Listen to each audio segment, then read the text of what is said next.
அந்த ஆள் என்னை கண்ணா புண்ணான்னு திட்டிவிட்டான் சார். அதை நினச்சா எனக்கு ரொம்ப வருத்தமாக இருக்குது அப்படின்னு சொல்லி கவலைப்பட்டார் ஒருத்தர். இதில் கவலைப்படுறதுக்கு என்ன இருக்குது அப்படின்னார் ஒரு பெரியவர். அவர் ஒரு மகான். என்ன சார் இப்படி சொல்கிறீங்க, ஒருத்தர் நம்ம பார்த்து திட்டுனா வருத்தமாக இருக்காதா அப்படின்னார். அது எப்படி வருத்தமாக இருக்கும், திட்டுறதுங்கிறது என்ன, அது வெறும் சத்தம் தானே அப்படின்னார் அந்த பெரியவர். நம்ம ஆளுக்கு தலையை பிச்சுக்கலாம் போல் இருந்தது. இருக்காது அப்படின்னா நமக்கே அப்படி தானே தோணுது. அந்த பெரியவர் சொல்கிறது ரொம்ப பெரிய விஷயம். அதை நாம் புரிஞ்சிக்க முயற்சி பண்ணலாம்னா நடைமுறை வாழ்க்கைக்கு அது ஒத்து வர்றது மாதிரி தெரிய மாட்டேங்குது. இருந்தாலும் அந்த பெரியவர் அதுக்கு என்ன தான் விளக்கம் கொடுக்குறாருன்னு பார்ப்போமே. ஒரு ரயில் போயிட்டுருக்கு, அதில் ஒரு சாது போயிட்டுருக்கார். அந்த ரயில் அவர் ஹரித்வாரம் போயிட்டுருக்கார். அவர் ரயிலில் ஏகப்பட்ட கூட்டம். நம்ம ஊர் ரயில் கேட்க வேணும், டிக்கெட் வாங்கிட்டு கொஞ்சம் பேர், வாங்காத கொஞ்சம் பேர். அது என்னத்துக்கு அனாவசியமாக டிக்கெட் அப்படிங்கிற நினப்பில் பாதி பேர். இந்த கூட்டத்துக்கு மத்தியில் அந்த சாதுவும் போயிட்டுருக்கிறார். உட்கார்றதுக்காக இருந்த இடத்துல ஒரு ஆள் படுத்துருக்கிறான். கொஞ்சம் முரட்டு ஆசாமி. அவன் கால் பக்கத்தில் கொஞ்சோண்டு இடம் பாக்கி இருந்தது. அந்த இடத்துல இந்த சாது உட்காந்துருந்தார். மெதுவாக உட்காந்துக்கிட்டார் போய். ஆனால் அந்த ஆள் ராத்திரி பூரா இவரை காலால் உதச்சிக்கிட்டே இருக்கிறான். அது இவருக்கு ரொம்ப அவமானமாக பட்டுது. அதனால் துக்கம் ஏற்பட்டுது. இருந்தாலும் அதை ஒரு மாதிரியாக சகிச்சுக்கிட்டே இவர் வந்து சேர்ந்தார். பொழுது விடிஞ்சது. அந்த சாது ஹரித்வார் வந்து சேர்ந்தார். அங்கே ஒரு பெரிய ஞானியை சந்தித்தார். ராத்திரி ரயிலில் அந்த ஆள் உதைச்சதையும் அதனால் தனக்கு ஏற்பட்ட துக்கத்தையும் இந்த சாது அந்த ஞானிகிட்ட சொன்னார். சொல்லிவிட்டு, ஏன் சுவாமி, எனக்கு துக்கம் ஏற்பட்டதே அது தப்பா அப்படின்னு கேட்டார். தவறு தான்னார் அந்த ஞானி. உனக்கு இன்னமும் தேக அபிமானம் போகலைங்கிறது தான் அது காட்டுது. அஷ்டாவக்கிரர் என்ன சொல்கிறார் தெரியுமா?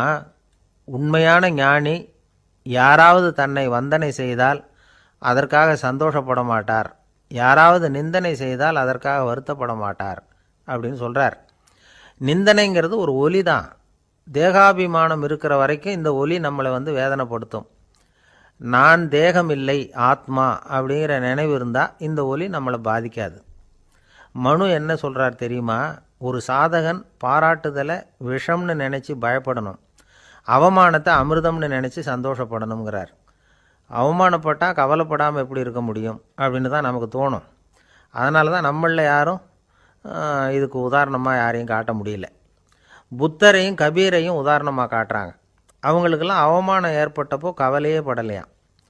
புத்தரை அவமானப்படுத்தணுங்கிறதுக்காக கௌசாம்பி ராணி ஒரு இளம் பெண்ணை கொலை பண்ணி சடலத்தை புத்தர் குடிசைக்கு முன்னாடி போட சொன்னார். போட்டாங்க. புத்தர் தான் அந்த பொண்ணை கெடுத்து கொலை பண்ணிவிட்டார்னு எல்லாரும் நினச்சாங்க. ஆனால் புத்தர் இதை பற்றி கவலையே படலை. அப்புறமா உண்மை தெரிஞ்சதும் புத்தர் புகழ் இன்னும் அதிகமாயிட்டுது.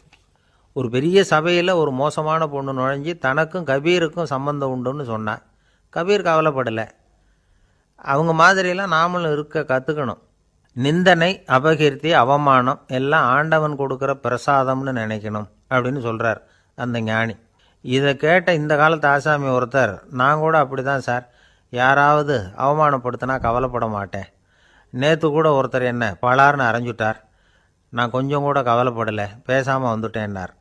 ஏன் அப்படி வந்துட்டீங்க அப்படின்னு. அவர் அரைஞ்சதுலேயும் ஒரு அர்த்தம் இருந்தது, அதனால தான் அப்படி வந்துட்டேன்னார். ஏன் அரைஞ்சாருன்னு கேட்டேன். 10 வருஷத்துக்கு முன்னாடி 15 ரூபா அவர்கிட்ட கடன் வாங்கினேன், அதை கேட்டு கேட்டு பார்த்துட்டு கடைசியாக தான் அரைஞ்சார் அப்படின்னார். ஆண்டவனுடைய பிரசாதம் இவருக்கு அடிக்கடி கிடைக்கும் போல இருக்கு. பந்திக்கு முந்தர ஆசாமிகள் நம்மளில் பல பேர் உண்டு. அப்படி முந்தறதுக்கு கூட முயற்சி பண்ணுறவங்க நிறைய பேர் இருக்கிறாங்க. இதில் என்ன ஒரு விஷயம்னா, பந்திக்கு முந்தறது கூட தப்பு இல்லை. ஆனால் அப்படி ஒரு விருந்தில் ஆளாக போய் உட்காந்து சாப்பிட்டா கூட வெளியில் வர்றப்ப என்ன பெரிய விருந்து வச்சுட்டான், சாம்பாரில் உப்பு இல்லை, ரசத்தில் காரம் இல்லை அப்படின்னு குறை சொல்லிகிட்டே வர்றது இருக்குது பாருங்கள். அது சரியில்லை, நாகரிகமும் இல்லை. கல்யாண பத்திரிகையில் என்ன போட்டிருக்குது, என் பொண்ணுக்கும் இன்னார் பையனுக்கும் கல்யாணம், எல்லாரும் குடும்பத்தோடு வந்திருந்து மணமக்களை ஆசீர்வதிக்கணும், இப்படி தானே போட்டிருக்கோம். குடும்பத்தோடு விருந்து சாப்பிட்டு சாப்பாடு எப்படி இருக்குன்னு அபிப்பிராயம் சொல்லிவிட்டு போங்க அப்படின்னா போட்டிருக்கு கல்யாண பத்திரிகையில். ஒருத்தர் வீட்டு விசேஷத்துக்கு போயிருக்கோம்னா எவ்வளவோ அசௌகரியங்கள் நமக்கு ஏற்படலாம். ஏராளமான கூட்டம் வந்திருக்கும். எல்லாரையும் அவங்க தனித்தனியாக கவனிச்சிக்கிட்டு இருக்க முடியாது. நாம் தான் அனுசரித்து நடந்துக்கணும். நாமளாக போய் வாழ்த்த வேண்டியவங்களை வாழ்த்தி விட்டு சேரணும். அதை விட்டுட்டு பத்திரிக்கை கொடுத்தானேன்னு போனேன், கவனிப்பே சரியில்லை அப்படின்னு புலம்பிக்கிட்டு இருக்கக்கூடாது. ஒரு விருந்துக்கு போனால் அங்கே எப்படி நடந்துக்கணும் அப்படிங்கிறத பற்றி கூட அனுபவசாலிகள் சில விவரங்கள்லாம் சொல்லியிருக்கிறாங்க. இந்த காலத்தில் கல்யாணம், பிறந்த நாள், அது இதுன்னு நிறைய விருந்துகள் நடக்குது. அதெல்லாம் எதுக்காக? மனித உறவுகளை வளர்த்துக்கிறதுக்காக தான், வேறு எதுக்கு? ஒரு விருந்துக்கு போனால் அமைதியாக பொறுமையாக போய் உட்காரணும். அடித்து பிடிச்சிக்கிட்டு இடத்த பிடிக்க போகிறேன் அப்படின்னு நிற்கக்கூடாது. முதல் பந்தி நடந்துக்கிட்டு இருந்தால் அது முடிஞ்சு இலை எடுத்து சுத்தம் பண்ணதுக்கு அப்புறம் போய் உட்கார்றது தான் நாகரீகம். இலை எடுக்கிறதுக்கு முன்னாடி அங்கே போய் உட்காந்தா நல்லா இருக்காது. நீங்கள் சாப்பிட்டுட்டு உட்காந்துருக்கீங்களா, சாப்பிட்றதுக்கு உட்காந்துருக்கீங்களா, பார்க்குறவங்களுக்கு சந்தேகம் வந்துடும். அதே மாதிரி இலையில் எல்லா ஐட்டமும் பரிமாறினதுக்கு அப்புறம் சாப்பிட ஆரம்பிக்கணும். ஒவ்வொரு ஐட்டமாக வைக்க வைக்க நாம் பாட்டுக்கு எடுத்து உள்ளே தள்ளிகிட்டே இருந்தோம்னா எதை வச்சோம் எதை வைக்கலன்னு பரிமாறினவரே குழம்பி போயிடுவார். ஏன்னா எப்போ பார்த்தாலும் இலை காலியாகவே இருக்கும். சாப்பிட்றப்போ உங்கள் சாப்பாட்டையே நீங்கள் கவனிக்கணும். அடுத்தவங்க இலையில் என்ன இருக்குது, பக்கத்தில் இருக்கிறவர் எதை அதிகமாக சாப்பிட்றார், இதெல்லாம் நமக்கு என்னத்துக்கு? எல்லாரும் சாப்பிட்டு முடிக்கிற வரைக்கும் பொறுமையாக இருக்கிறது தான் நல்லது. நீங்கள் மட்டும் திடீர்னு பாதியில் எழுந்திரிச்சு பக்கத்தில் இருக்கிறவங்களுக்கு சங்கடமாக இருக்குமேங்கிறதெல்லாம் யோசிக்காமல் நீங்கள் பாட்டு எழுந்திரிச்சு போகக்கூடாது. பக்கத்தில் உள்ளவங்க உங்களை எழுந்திரிக்க சொன்னால் எழுந்திரிச்சு போகலாம். விருந்துகளில் சாப்பாட்டை வீணாக்கிறதே ஒரு நாகரிகமாக போட்டுது. இந்த காலத்தில் சாப்பாட்டுக்கே கஷ்டப்பட்டுக்கிட்டு பல பேர் இந்த உலகத்தில் இருக்கிறப்போ சாப்பாட்டை வீணாக்கிறது எவ்வளோ பெரிய மோசங்கிறத நினச்சி பார்க்கணும். வேணுங்கிற அளவுக்கு கேட்டு வாங்கி சாப்பிட்றது தான் முறை. விருந்தில் இந்த பஃபே அப்படின்னு சொல்லி ஒரு முறை சொல்கிறாங்கல்ல, அதாவது உணவு வகைகளையெல்லாம் பொதுவாக ஒரு இடத்துல வச்சுடுறது, நமக்கு தேவையானதை நாமே எடுத்து ஒரு தட்டில் போட்டுக்கிட்டு சாப்பிட வேண்டியது. இதில் கூட சில பேர் தேவைக்கு அதிகமாக எடுத்து போட்டுக்கிட்டு வீணாக்குறாங்க. சில சமயம் கடைசியாக சாப்பிட போகிறவங்களுக்கு எல்லா ஐட்டமும் கிடைக்காம போகலாம். அதை போய் பெருசு பண்ணிகிட்டு இருக்கக்கூடாது. என்ன சார், இந்த அளவுக்கு கூடவா நாகரிகம் தெரியாமல் இருக்கிறோம், இதை போய் பெருசாக சொல்ல வந்துட்டீங்களே அப்படின்னு நினைக்கலாம். ஒருத்தர் 2 பேருக்கு இந்த விவரம் தேவைப்படலாம். அவங்க காதலையும் இது விழட்டுமேங்கிறதுக்காக தான் இது. ஒரு பெரிய கல்யாண விருந்து நடந்துக்கிட்டு இருந்தது. விருந்து மண்டபத்து வாசலில் ஒருத்தர் நின்றுக்கிட்டு வர்றவங்களையெல்லாம் ரொம்ப மரியாதையாக வணங்கி உள்ளே அனுப்பி வச்சுக்கிட்டு இருந்தார். எப்படி தெரியுமா? வர்றவங்க கையெல்லாம் பிடிச்சி முத்தம் கொடுத்து அதுக்கப்புறம் உள்ளே அனுப்பி வச்சுக்கிட்டு இருந்தாராம். கூட்டம்லாம் முடிஞ்சதுக்கப்புறம் அவர்கிட்ட போய் கேட்டிருக்கிறாங்க, சார், நானும் எவ்வளவோ விருந்துகளுக்கு போயிருக்கிறேன், இருந்தாலும் இவ்வளவு மரியாதையாக வர்றவங்க கைக்கெல்லாம் முத்தம் கொடுத்து வரவேற்கிறத இங்கே தான் பார்க்குறேன் அப்படின்னு சொன்னாங்க. அதுக்கு அவர் சொன்னார், அட போங்க சார், நான் முத்தம் கொடுக்கல, முந்தின பந்திக்கு சாப்பிட்டவங்களே அடுத்த பந்திக்கும் வர்றாங்களான்னு மோந்து பார்த்து அனுப்பி வச்சுக்கிட்டு இருந்தேன் அப்படின்னார். என்ன சார், உங்கள் பையன் என்ன செஞ்சுக்கிட்டு இருக்கிறான் இப்போ அப்படின்னு கேட்டார் ஒருத்தர். அடிக்கடி கண்ணாடி முன்னாடி நின்று அழகு பார்த்துக்கிட்டு இருக்கிறான் சார் அப்படின்னார் அப்பா. இளம் பருவம் இப்படி தான் இருக்கும், அதையெல்லாம் சாதாரணமாக நினச்சிடாதீங்க அப்படின்னார் அவர். என்ன சார் சொல்கிறீங்க, கண்ணாடி முன்னாடி நின்றுக்கிட்டு நேரத்தை வீணாக்கிக்கிட்டு இருக்கான், அதை ஒரு பெரிய விஷயமா நான் நினைக்கணுமா அப்படின்னார் இவர். இளம் பருவத்தில் இளைஞர்களுக்கும் சின்ன பொண்ணுங்களுக்கும் அடிக்கடி கண்ணாடியில் பார்க்கணும்னு தோணும். அது வெறுமனே அழகு பார்க்குறது மட்டும் இல்லை, அவங்க தங்களையே தேடி கண்டுபிடிக்கிற ஒரு முயற்சி அது. இது ஒரு மனோதத்துவ விளைவு. இது வரைக்கும் சின்ன பிள்ளையாக இருந்துட்டோம், இனிமேல் நாமளும் மற்றவங்க மாதிரி மனிதர்கள் தான் அப்படிங்கிற உணர்வு அவங்களுக்கு வருது. தங்களோட முகம் எப்படி இருக்குது, அழகு எப்படி இருக்குது, உடம்பு நேரம் எப்படி இருக்குது, முடி எப்படி இருக்குது அப்படிங்கிறதையெல்லாம் கண்டுபிடிக்கிறாங்க. அதுக்கப்புறம் இன்னொரு ஆணோ பொண்ணோ தன்னை கவனிக்கணும் அப்படின்னு நினைக்கிறாங்க. இதெல்லாம் மனோதத்துவ உண்மைகள், இதெல்லாம் இயற்கை. இதை பார்த்துட்டு பெற்றவங்க பிள்ளைங்க கெட்டு போட்டாங்க அப்படின்னு நினைக்கக்கூடாது, அவங்கள திட்டிகிட்டே இருக்கக்கூடாது. இன்றைக்கி பல குடும்பங்களில் இதுதான் நடந்துக்கிட்டு இருக்குது. மனுஷ வாழ்க்கையிலேயே இப்படியும் இல்லாத அப்படியும் இல்லாத ஒரு பருவம் இளம் பருவம். 13லேருந்து 19 வயசுக்கு உட்பட்ட ஆண்கள் பெண்கள் இந்த வகையை சேர்ந்தவங்க, டீனேஜ் குரூப். இவங்களை சின்னவங்கன்னு நினச்சிட முடியாது, பெரியவங்கன்னு நினச்சிட முடியாது. இவங்க ரொம்ப சென்சிட்டிவ். சமூகம் நினச்சா இவங்களை நல்லவங்களாகவும் ஆக்கலாம், கெட்டவங்களாகவும் ஆக்கலாம். கொஞ்சம் அக்கறை எடுத்துக்கிட்டால் பெரிய பெரிய மேதைகளையும் விஞ்ஞானிகளையும் உருவாக்கலாம்.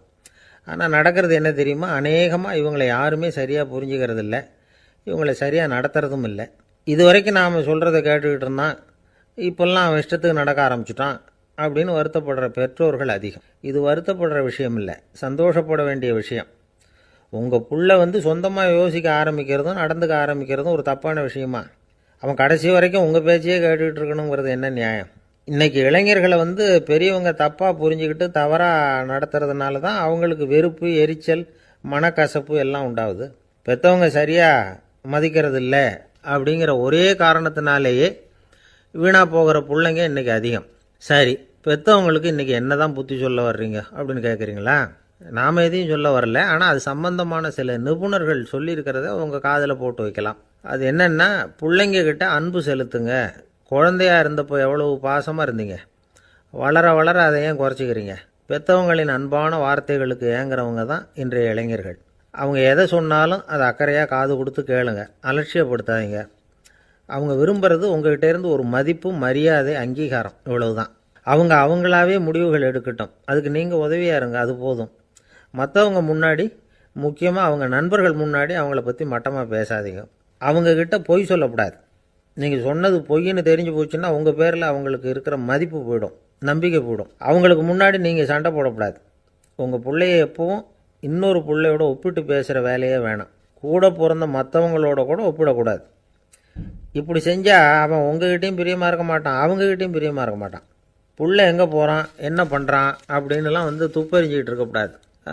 இளைஞர்கள் தனிமையை விரும்புகிறவங்க. அவங்கள பெட்டியில் வச்சு மூடி பாதுகாக்கணும்னு நினைக்கக்கூடாது. அவங்கள எப்படி பாதுகாக்கிறது அப்படிங்கிறது அவங்களுக்கே தெரியும். உங்கள் புள்ள எப்படி நடந்துக்கணும்னு நீங்கள் எதிர்பார்க்குறீங்களோ அது மாதிரி நீங்கள் நடந்து காட்டுங்க, அது போதும். ஒரு வீட்டில் அப்பாவும் அம்மாவும் பேசிக்கிட்டு இருக்கிறாங்க. என்னங்க, நம்ம பொண்ணு பெரியவளாயிட்டா, அடிக்கடி கண்ணாடி முன்னாடி போய் நின்றுக்கிட்டு இருக்கிறா, சீக்கிரமாக ஒரு பையனை பார்த்து கல்யாணத்தை முடிக்காமல் இப்படி மசன்னு கல் மாதிரி உட்காந்துருக்குறீங்களே அப்படின்னு சத்தம் போட்டாங்க அந்த அம்மா. அவசரப்படாத, பார்க்குறதுக்கு கண்ணுக்கு அழகாக லட்சணமாக புத்திசாலியாக ஒரு பையன் கிடைக்க வேணாமா, அதுதான் பார்த்துக்கிட்டு இருக்கிறேன் அப்படின்னார் அப்பா. இதுக்கு அந்த அம்மா சொல்கிறாங்க, எங்கள் அப்பா இப்படியெல்லாம் நினச்சிக்கிட்டு இருந்திருந்தா எனக்கு கல்யாணமே ஆயிருக்காது தெரியுமா அப்படின்னாங்களாம். இந்த உலகத்தில் எல்லாருக்கும் மகிழ்ச்சி தரக்கூடிய ஒரு பொருள் எது? இது ஒரு முக்கியமான கேள்வி. இந்த கேள்விக்கு பொருத்தமான ஒரு பதிலை உங்களால் சொல்ல முடியுமா? அதாவது கொஞ்சம் யோசித்து பார்த்தா பணம்னு சொல்லலாமா? இப்போ கையில் காசு இல்லாதவங்ககிட்ட ஒரு 10 ரூபாயை கொடுத்தா அது அவனுக்கு சந்தோஷத்தை கொடுக்கும். ஏற்கனவே வருமான வரி பிரச்சனையில் சிக்கி இருக்கிறவர்கிட்ட இன்னும் கொஞ்சம் பணம் இந்தாங்கன்னு சொல்லி கொடுத்தோம்னா அது அவருக்கு சங்கடத்தை தான் கொடுக்கும். அதனால் அந்த கேள்விக்கு பணங்கிறது பொருத்தமான பதிலாக இருக்க முடியாது. கேள்வி என்னன்னா, இந்த உலகத்தில் எல்லாருக்கும் மகிழ்ச்சி தரக்கூடிய ஒரு பொருள் எது? சரி, இனிப்புன்னு சொல்லலாமா? ஏன்னா எல்லாருக்கும் இனிக்க தானே செய்யும். அதுலேயும் ஒரு சிக்கல் இருக்குது. சர்க்கரை வியாதிக்காரங்களுக்கு அது என்ன சந்தோஷத்தையாக கொடுக்கும்? ஆக எல்லாருக்கும் வேறுபாடு எதுவும் இல்லாமல் மகிழ்ச்சியை கொடுக்கக்கூடியது வேறு ஏதோ ஒன்று இருக்குது. அது என்னன்னு கண்டுபிடிக்கணும். அதுதான் இன்றைக்கி தகவல். இப்போ அதை கண்டுபிடிக்கணும்னா இந்த கதையை கேட்கணும். அது என்ன கதைன்னா, ஒரு ஊரில் ஒரு ராஜா இருந்தார். அவருக்கும் இதே சந்தேகம் வந்துட்டுது. அதாவது எல்லாருக்கும் இன்பம் தரக்கூடிய பொருள் எது அப்படின்னு. இதுக்கு பதில் தெரிஞ்சுக்கிறதுக்கு ஆசைப்பட்டார். சரி, அதுக்கு என்ன செய்யலாம்னு யோசனை பண்ணார். நாட்டு மக்களுக்கு பகிரங்கமாக ஒரு அறிவிப்பு கொடுத்தார். நம்ம நாட்டு மக்கள் இன்பம் தரக்கூடிய பொருள் எதுன்னு நினைக்கிறாங்களோ அதை கொண்டுக்கிட்டு அரண்மனையில் உள்ள கண்காட்சி மண்டபத்தில் வைக்கலாம். அப்படி அவங்க வைக்கிற பொருள்களில் எது எல்லாருக்கும் இன்பம் தரக்கூடியதாக இருக்குமோ அதை வச்சவருக்கு 1000 பொற்காசுகள் பரிசு அப்படின்னு அறிவிப்பு கொடுத்துட்டார். ஜனங்கள் இந்த அறிவிப்பை கேட்டாங்க. அதுக்கப்புறம் சும்மா இருப்பாங்களா? 1000 பொற்காசுன்னா சும்மாவா? அவங்க கையில் என்னென்ன கிடைச்சதோ அதையெல்லாம் கொண்டாந்து அரண்மனை காட்சி மண்டபத்தில் வச்சுட்டாங்க. அதுக்கப்புறமா ராஜா அங்கே வந்தார். ஒவ்வொன்றா பார்த்துக்கிட்டே வந்தார். முதல்ல ஒரு குயில் இருந்தது, இனிமையாக பாடக்கூடிய குயில். இந்த குயிலோட இன்னிசை எல்லாருக்கும் இன்பம் தரக்கூடியது தான். இருந்தாலும் காது கேட்காதவங்களுக்கு இந்த இசை எப்படி இன்பம் தர முடியும்? அதனால் இது சரியில்லைன்னு விட்டார். அடுத்தபடியாக போனார். அங்கே என்ன வச்சுருக்குறாங்கன்னு பார்த்தா ஒரு அழகான மயில் அங்கே தோகை விரித்து ஆடிக்கிட்டு இருக்குது. இந்த மயிலோட ஆட்டம் மனசுக்கு இன்பம் தரக்கூடியது தான். இருந்தாலும் பார்வை இல்லாதவங்க இந்த ஆட்டத்தை பார்த்து ரசிக்க முடியுமா? முடியாது. அதனால் இதுவும் சரியில்லை அப்படின்னு சொல்லிவிட்டார். அதுக்கு அடுத்தபடியாக போனார். பல வகையான இனிப்பு பண்டங்களை வச்சுருந்தாங்க. பார்த்தார், வயசானவங்களுக்கும் நோயாளிகளுக்கும் இது இன்பம் தராது, துன்பம் தான் கொடுக்கும் அப்படின்னார். இப்படி ஒவ்வொன்றா பார்த்துக்கிட்டே போகிறார். அழகான மலர்கள், கனிகள், ஓவியங்கள் எதுவுமே பொருத்தமாக தெரியல. சகல பேருக்கும் இன்பம் தரக்கூடிய வகையில் எதுவும் இல்லை. கடைசியாக வந்தார். அங்கே ஒரு களிமண் பொம்மை இருந்தது. அது என்ன பொம்மை தெரியுமா? பசியால் வாடி இருக்கிற ஒருத்தருக்கு ஒரு அம்மா இனிமையாக பேசிக்கிட்டு சோறு போடுறது மாதிரி அந்த பொம்மையை செஞ்சுருந்தாங்க. அதுக்கு கீழே அன்பு அப்படின்னு எழுதியிருந்துதான். ராஜா பளிச்சுன்னு ஒரு முடிவுக்கு வந்தார். அந்த பொம்மையை செஞ்ச சிற்பியை வரவழைச்சார், பரிசு கொடுத்தார். அன்பு ஒன்று தான் எல்லாருக்கும் இன்பம் அளிக்கக்கூடிய பொருள். காது கேட்காதவங்களும் அதை கேட்க முடியும், பார்வை இல்லாதவங்களும் அதை பார்க்க முடியும், குழந்தைகளும் அதை உணர முடியும் அப்படின்னு அதுக்கு விளக்கம் கொடுத்தார் அந்த மன்னர். இந்த உலகத்தில் எல்லாருக்கும் மகிழ்ச்சி தரக்கூடிய ஒரு பொருள் அன்பு தான். அதை புரிஞ்சுக்கிட்டு தான் சில கணவன்மார்கள் மனைவி பேரில் ரொம்ப அன்பை காட்டிக்கிறது வழக்கம். ஒரு வீட்டு வாசப்படி பக்கமாக மழைக்கு வந்து ஒதுங்கினார் ஒருத்தர். மழை தூரிக்கிட்டு இருந்தது, இருட்டு நேரம். அந்த வீட்டில் இருந்தவர், இன்றைக்கி ராத்திரி வேணும்னா இங்கேயே தங்கிட்டு காலையில் போங்க அப்படின்னார். உடனே இவர் சொன்னார், ரொம்ப நன்றிங்க, ஒரு 10 நிமிஷத்தில் இதை வந்துவிடுறேன் அப்படின்னு சொல்லிவிட்டு எங்கேயோ ஓடினார். 10 நிமிஷம் கழித்து திரும்பி வந்தார். ஆமாம், எங்கே போயிட்டு வந்தீங்கன்னு கேட்டார் வீட்டில் இருந்தவர். நேராக எங்கள் வீட்டுக்கு போய் மனைவிக்கிட்ட இன்றைக்கி ராத்திரி இங்கேயே தங்கிக்கிறேன்னு சொல்லிவிட்டு வந்துட்டேன் அப்படின்னார் அவர். அன்பில் இது ஒரு ரகம். ஒருத்தர் ரொம்பவும் மகிழ்ச்சியாக வந்துக்கிட்டு இருந்தார். என்ன விஷயம்னு விசாரித்தேன். நான் தோற்று போயிட்டேன், அதுதான் மனசுக்கு மகிழ்ச்சியாக இருக்குது அப்படின்னார். எனக்கு இது ரொம்ப ஆச்சரியமாக போச்சு. இந்த உலகத்தில் தோற்று போகிறவங்க யாரும் மகிழ்ச்சியாக இருக்கிறதில்ல. அப்படி இருக்கிறப்ப இவர் இப்படி சொல்கிறாரே, எங்கே தோற்று போனீங்கன்னு கேட்டேன். அதுக்கப்புறம் தான் அவர் விவரமாக சொன்னார். என்னோட 5 வயசு குழந்தையோட நான் விளையாடிக்கிட்டு இருந்தேன். அந்த விளையாட்டில் என் குழந்தை ஜெயிச்சு விட்டுது, நான் தோற்று போயிட்டேன் அப்படின்னார் ரொம்ப உற்சாகமாக. நான் யோசித்து பார்த்தேன். அதாவது நாம் சின்ன குழந்தையாக இருக்கிறப்போ எந்த விளையாட்டில் கலந்துக்கிட்டாலும் அதில் நாம் தான் ஜெயிக்கணும்னு ஒரு வெறி நமக்குள்ளே இருக்கும். நம்மளை எதிர்த்து விளையாடுறவர் நல்லவரா கெட்டவரா, பெரியவரா சின்னவரா அப்படிங்கிறதெல்லாம் முக்கியம் கிடையாது. அவர் தோற்று போகணும், நாம் ஜெயிக்கணும், அதுதான் முக்கியம். எதிரியை சந்தோஷப்படுத்த விளையாடுகிற கலை அப்போ நமக்கு தெரியறதில்ல. வாழ்க்கையில் ஒரு பக்குவம் வந்ததுக்கு அப்புறம் வெற்றி பெறணுங்கிற மன அழுத்தம் போயிடுது. போட்டியில் ஜெயிக்கணுங்கிறத விட குழந்தையை சந்தோஷப்படுத்தணுங்கிறது முக்கியமாக போச்சு. ஜெயிக்கணுங்கிற வெறி ஓடி போட்டுது. ஒரு குழந்தையாக இருந்தப்போ நம்ம வளர்ச்சிக்கு உதவிய வெறி பெரியவனானதுக்கு பிறகு நமக்கு எதிரியாக மாறுது. அதை சரியான சமயத்தில் நாம் புரிஞ்சுக்கிட்டோம்னா போதும், நாம் பொழைச்சிக்கலாம். ஒவ்வொரு மனுஷனுமே வாழ்க்கையோட அடுத்த கட்ட வளர்ச்சியில் அடி எடுத்து வைக்கிற நேரத்தில் தன்கிட்ட இருந்து ஏதோ ஒரு குணத்தை அல்லது தன்குடன் இருந்த ஏதோ ஒரு உறவை நாம் இழக்கத்தான் வேண்டியிருக்குது. ஒரு கட்டம் வரைக்கும் உதவியாக இருந்த குணம் அடுத்த கட்டத்துக்கு தடையாக கூட மாறிடலாம். இந்த பரிமாண மாற்றத்துக்கு உள்ளாகிற ஒவ்வொருத்தரும் பிரத்யட்சமாக இதை உணர்றாங்க. ஆனால் பல பேர் எப்படின்னா பழசை திறந்துவிட்டு புதிய கொள்கைகளை உருவாக்கிக்கிறதுக்கு இஷ்டம் இல்லாமல் இருந்துடுறாங்க, அல்லது அப்படி செய்ய முடியாமல் தவிக்கிறாங்க. இதையெல்லாம் மீறி அந்த பழசை திறந்துட்டா அதை இழந்ததால் உண்டாகிற மன அழுத்தம் சில காலத்துக்கு வருத்திக்கிட்டு தான் இருக்கும், வேறு வழி இல்லை. ஆரோக்கியமான ஒரு முன்னேற்றத்துக்காக அந்த மன அழுத்தத்தை தாங்கிக்கத்தான் வேணும் அப்படிங்கிறாரு அந்த உலக புகழ்பெற்ற மேதை ஒருத்தர், இந்த ஸ்காட் பெக் அப்படிங்கிறவர். பிறந்த நாள் முதல் இதுதான் சரி அப்படின்னு கற்பிக்கப்பட்டு வந்த ஒவ்வொரு தத்துவத்தையும் தங்களுடைய வளர்ச்சிக்கு தகுந்த மாதிரி மாற்றி அர்த்தப்படுத்தி கொள்ள முடியாமல் வாழ்க்கை சூழலில் அப்படியே அரைப்பட்டு தூளாகிறவர்கள் தான் ரொம்ப தவிக்கிறாங்களாம். இதுதான் அவருடைய கருத்து. பெரும்பாலும் மனிதர்களுடைய நடுத்தர வயசில், அதாவது 30 தாண்டுகிற சமயத்தில் தான் இந்த தவிப்பு உண்டாகுதான். இதை தான் மேற்கத்திய நாடுகளில் அடிக்கடி மிட் லைஃப் கிரைசிஸ் அப்படின்னு சொல்கிறாங்க. அப்பப்போ பழசையெல்லாம் தொலைச்சி விட்டு புதுசாக பிறக்கிறதுக்கு கற்றுக்கணும். ஒவ்வொரு நிமிஷத்தையும் அந்த நிமிஷத்துக்கு ஏற்ற சித்தாந்தம் கொண்டவர்களாக சந்திப்போம் அப்படிங்கிறார் அந்த உளவியல் நிபுணர். இப்படி பழகிக்கிட்டால் வாழ்க்கை இன்பமயம், இல்லைன்னா தவிப்பு மயம்தான். பழசை தொலைக்க முடியாதவர்களில் எத்தனையோ பேர் உண்டு, எத்தனையோ ரகம் உண்டு. அதில் வேடிக்கையான நண்பர்களும் உண்டு. ஒருத்தர் நண்பர் வீட்டுக்கு போனார். அவர் ஏதோ இனிப்பு பலகாரம் கொடுத்து சாப்பிட சொல்லியிருக்கிறாங்க அவங்க வீட்டில்.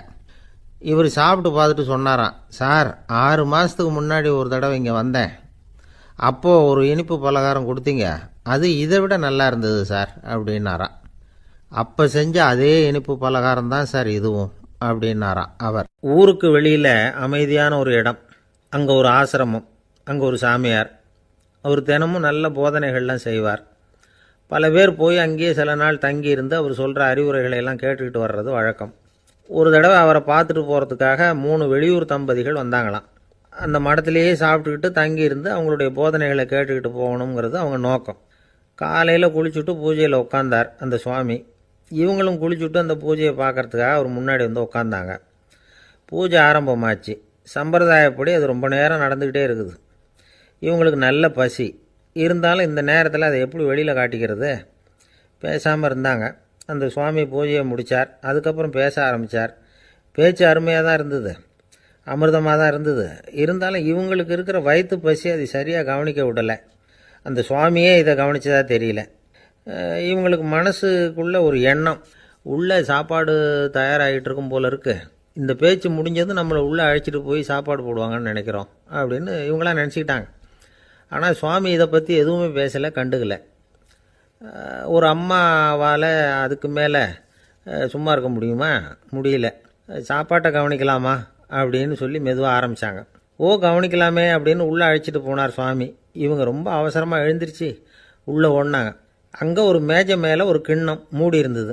இதுதான் சாப்பாட்டு மேஜை போல இருக்குது, இங்கே சாப்பாடு வந்துடும் அப்படின்னு நினச்சாங்க. உடனே போய் சுற்றி உட்காந்துக்கிட்டாங்க. சுவாமி அந்த கிண்ணத்தை எடுத்து அந்த அம்மா கிட்ட கொடுத்தார். அவங்க அதை வாங்கி மூடியை திறந்து பார்க்குறாங்க. உள்ளே ஒரு சாவி இருக்குது. சரிதான், இது சமையலறை சாவி போல் இருக்குது.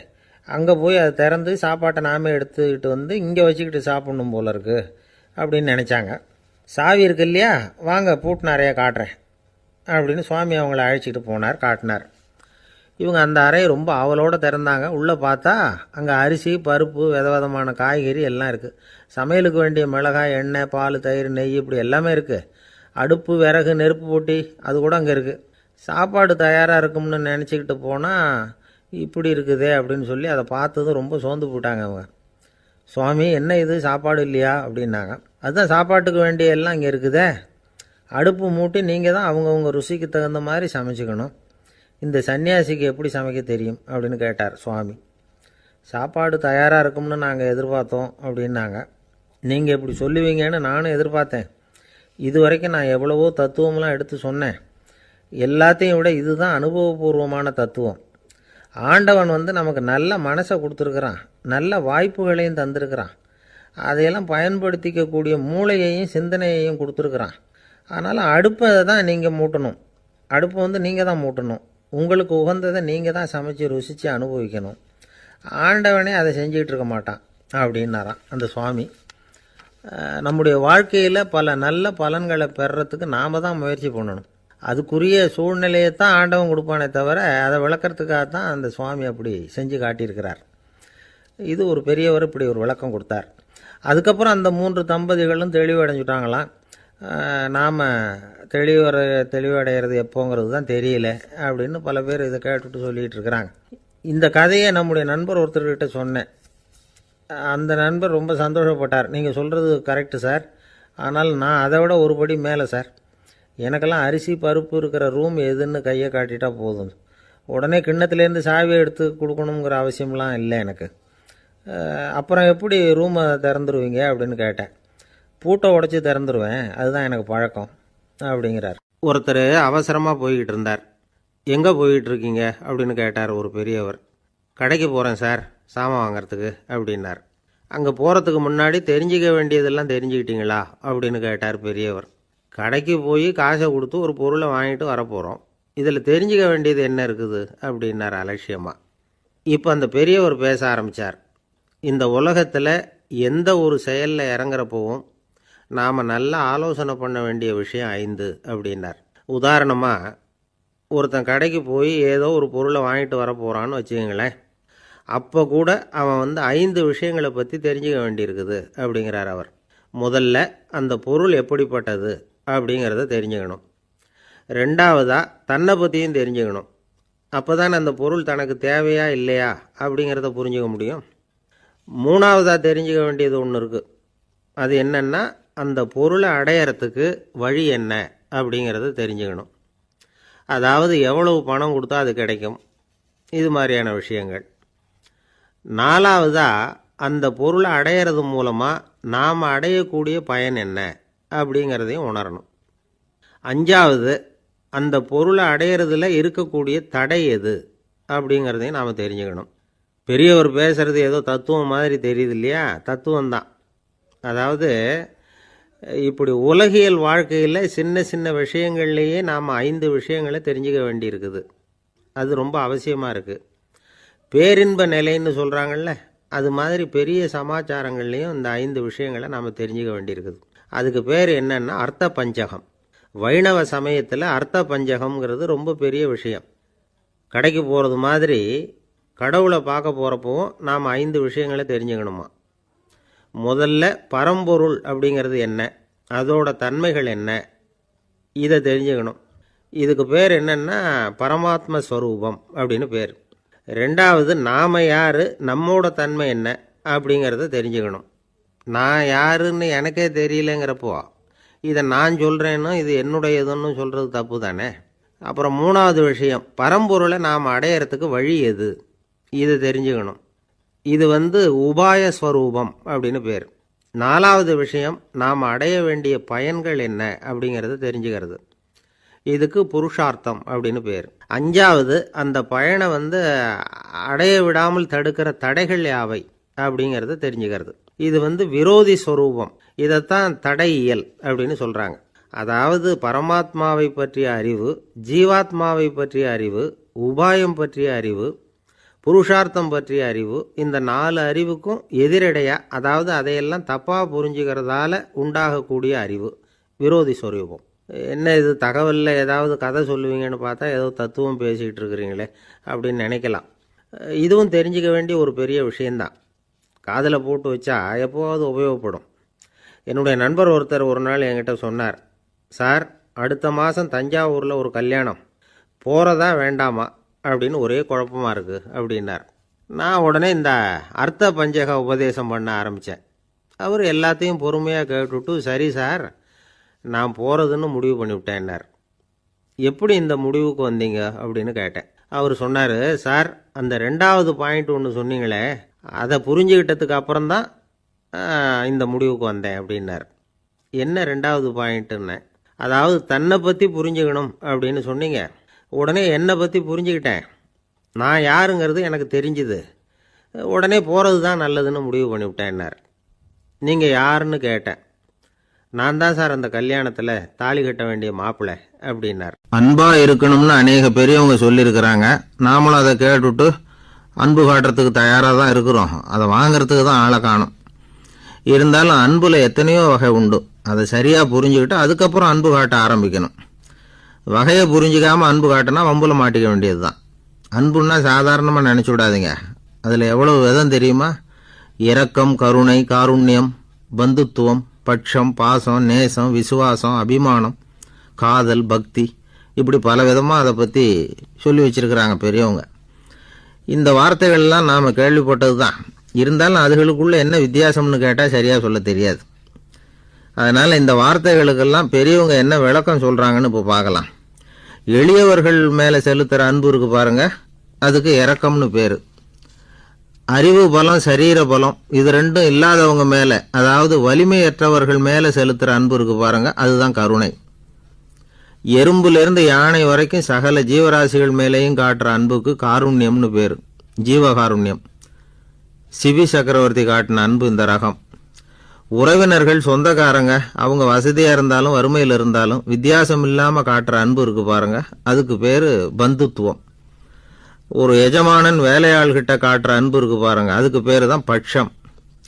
அவனும் தன்னை மாதிரி மனுஷன்தாங்கிற நினப்பு வேணும். ஒரு தாய் தன்னுடைய குழந்தை மேலே, ஒரு குழந்தை தன்னுடைய தாய் மேலே செலுத்துகிற அன்புக்கு பாசம்னு பேர். ஈருடல் ஓர் உயிர்னு நினைக்கிறது இது. ராமரும் கௌசலையும் இதுக்கு உதாரணம். தம்மை ஒத்த நண்பர்கள்கிட்ட செலுத்துகிற அன்புக்கு நேசம்னு பேர். வயசு, செல்வம், அந்தஸ்து இந்த வித்தியாசமெல்லாம் பார்க்காம அவங்க சுக துக்கத்தில் சமபங்கு எடுத்துக்கிறது இது. கிருஷ்ணன் குசேலர்கிட்ட காட்டினது இந்த ரகம். வேலை செய்கிறவன் முதலாளிகிட்ட காட்டுற அன்புக்கு விசுவாசம்னு பேர். தேசத்து மேலேயும் தாய்மொழி பேர்லையும் செலுத்துகிற அன்புக்கு அபிமானம்னு பேர். தேசாபிமானம்னு சொல்கிறோமே, இதுதான். ஒரு கணவன் மனைவி பேரில் காட்டுற அன்புக்கு காதல்னு பேர்.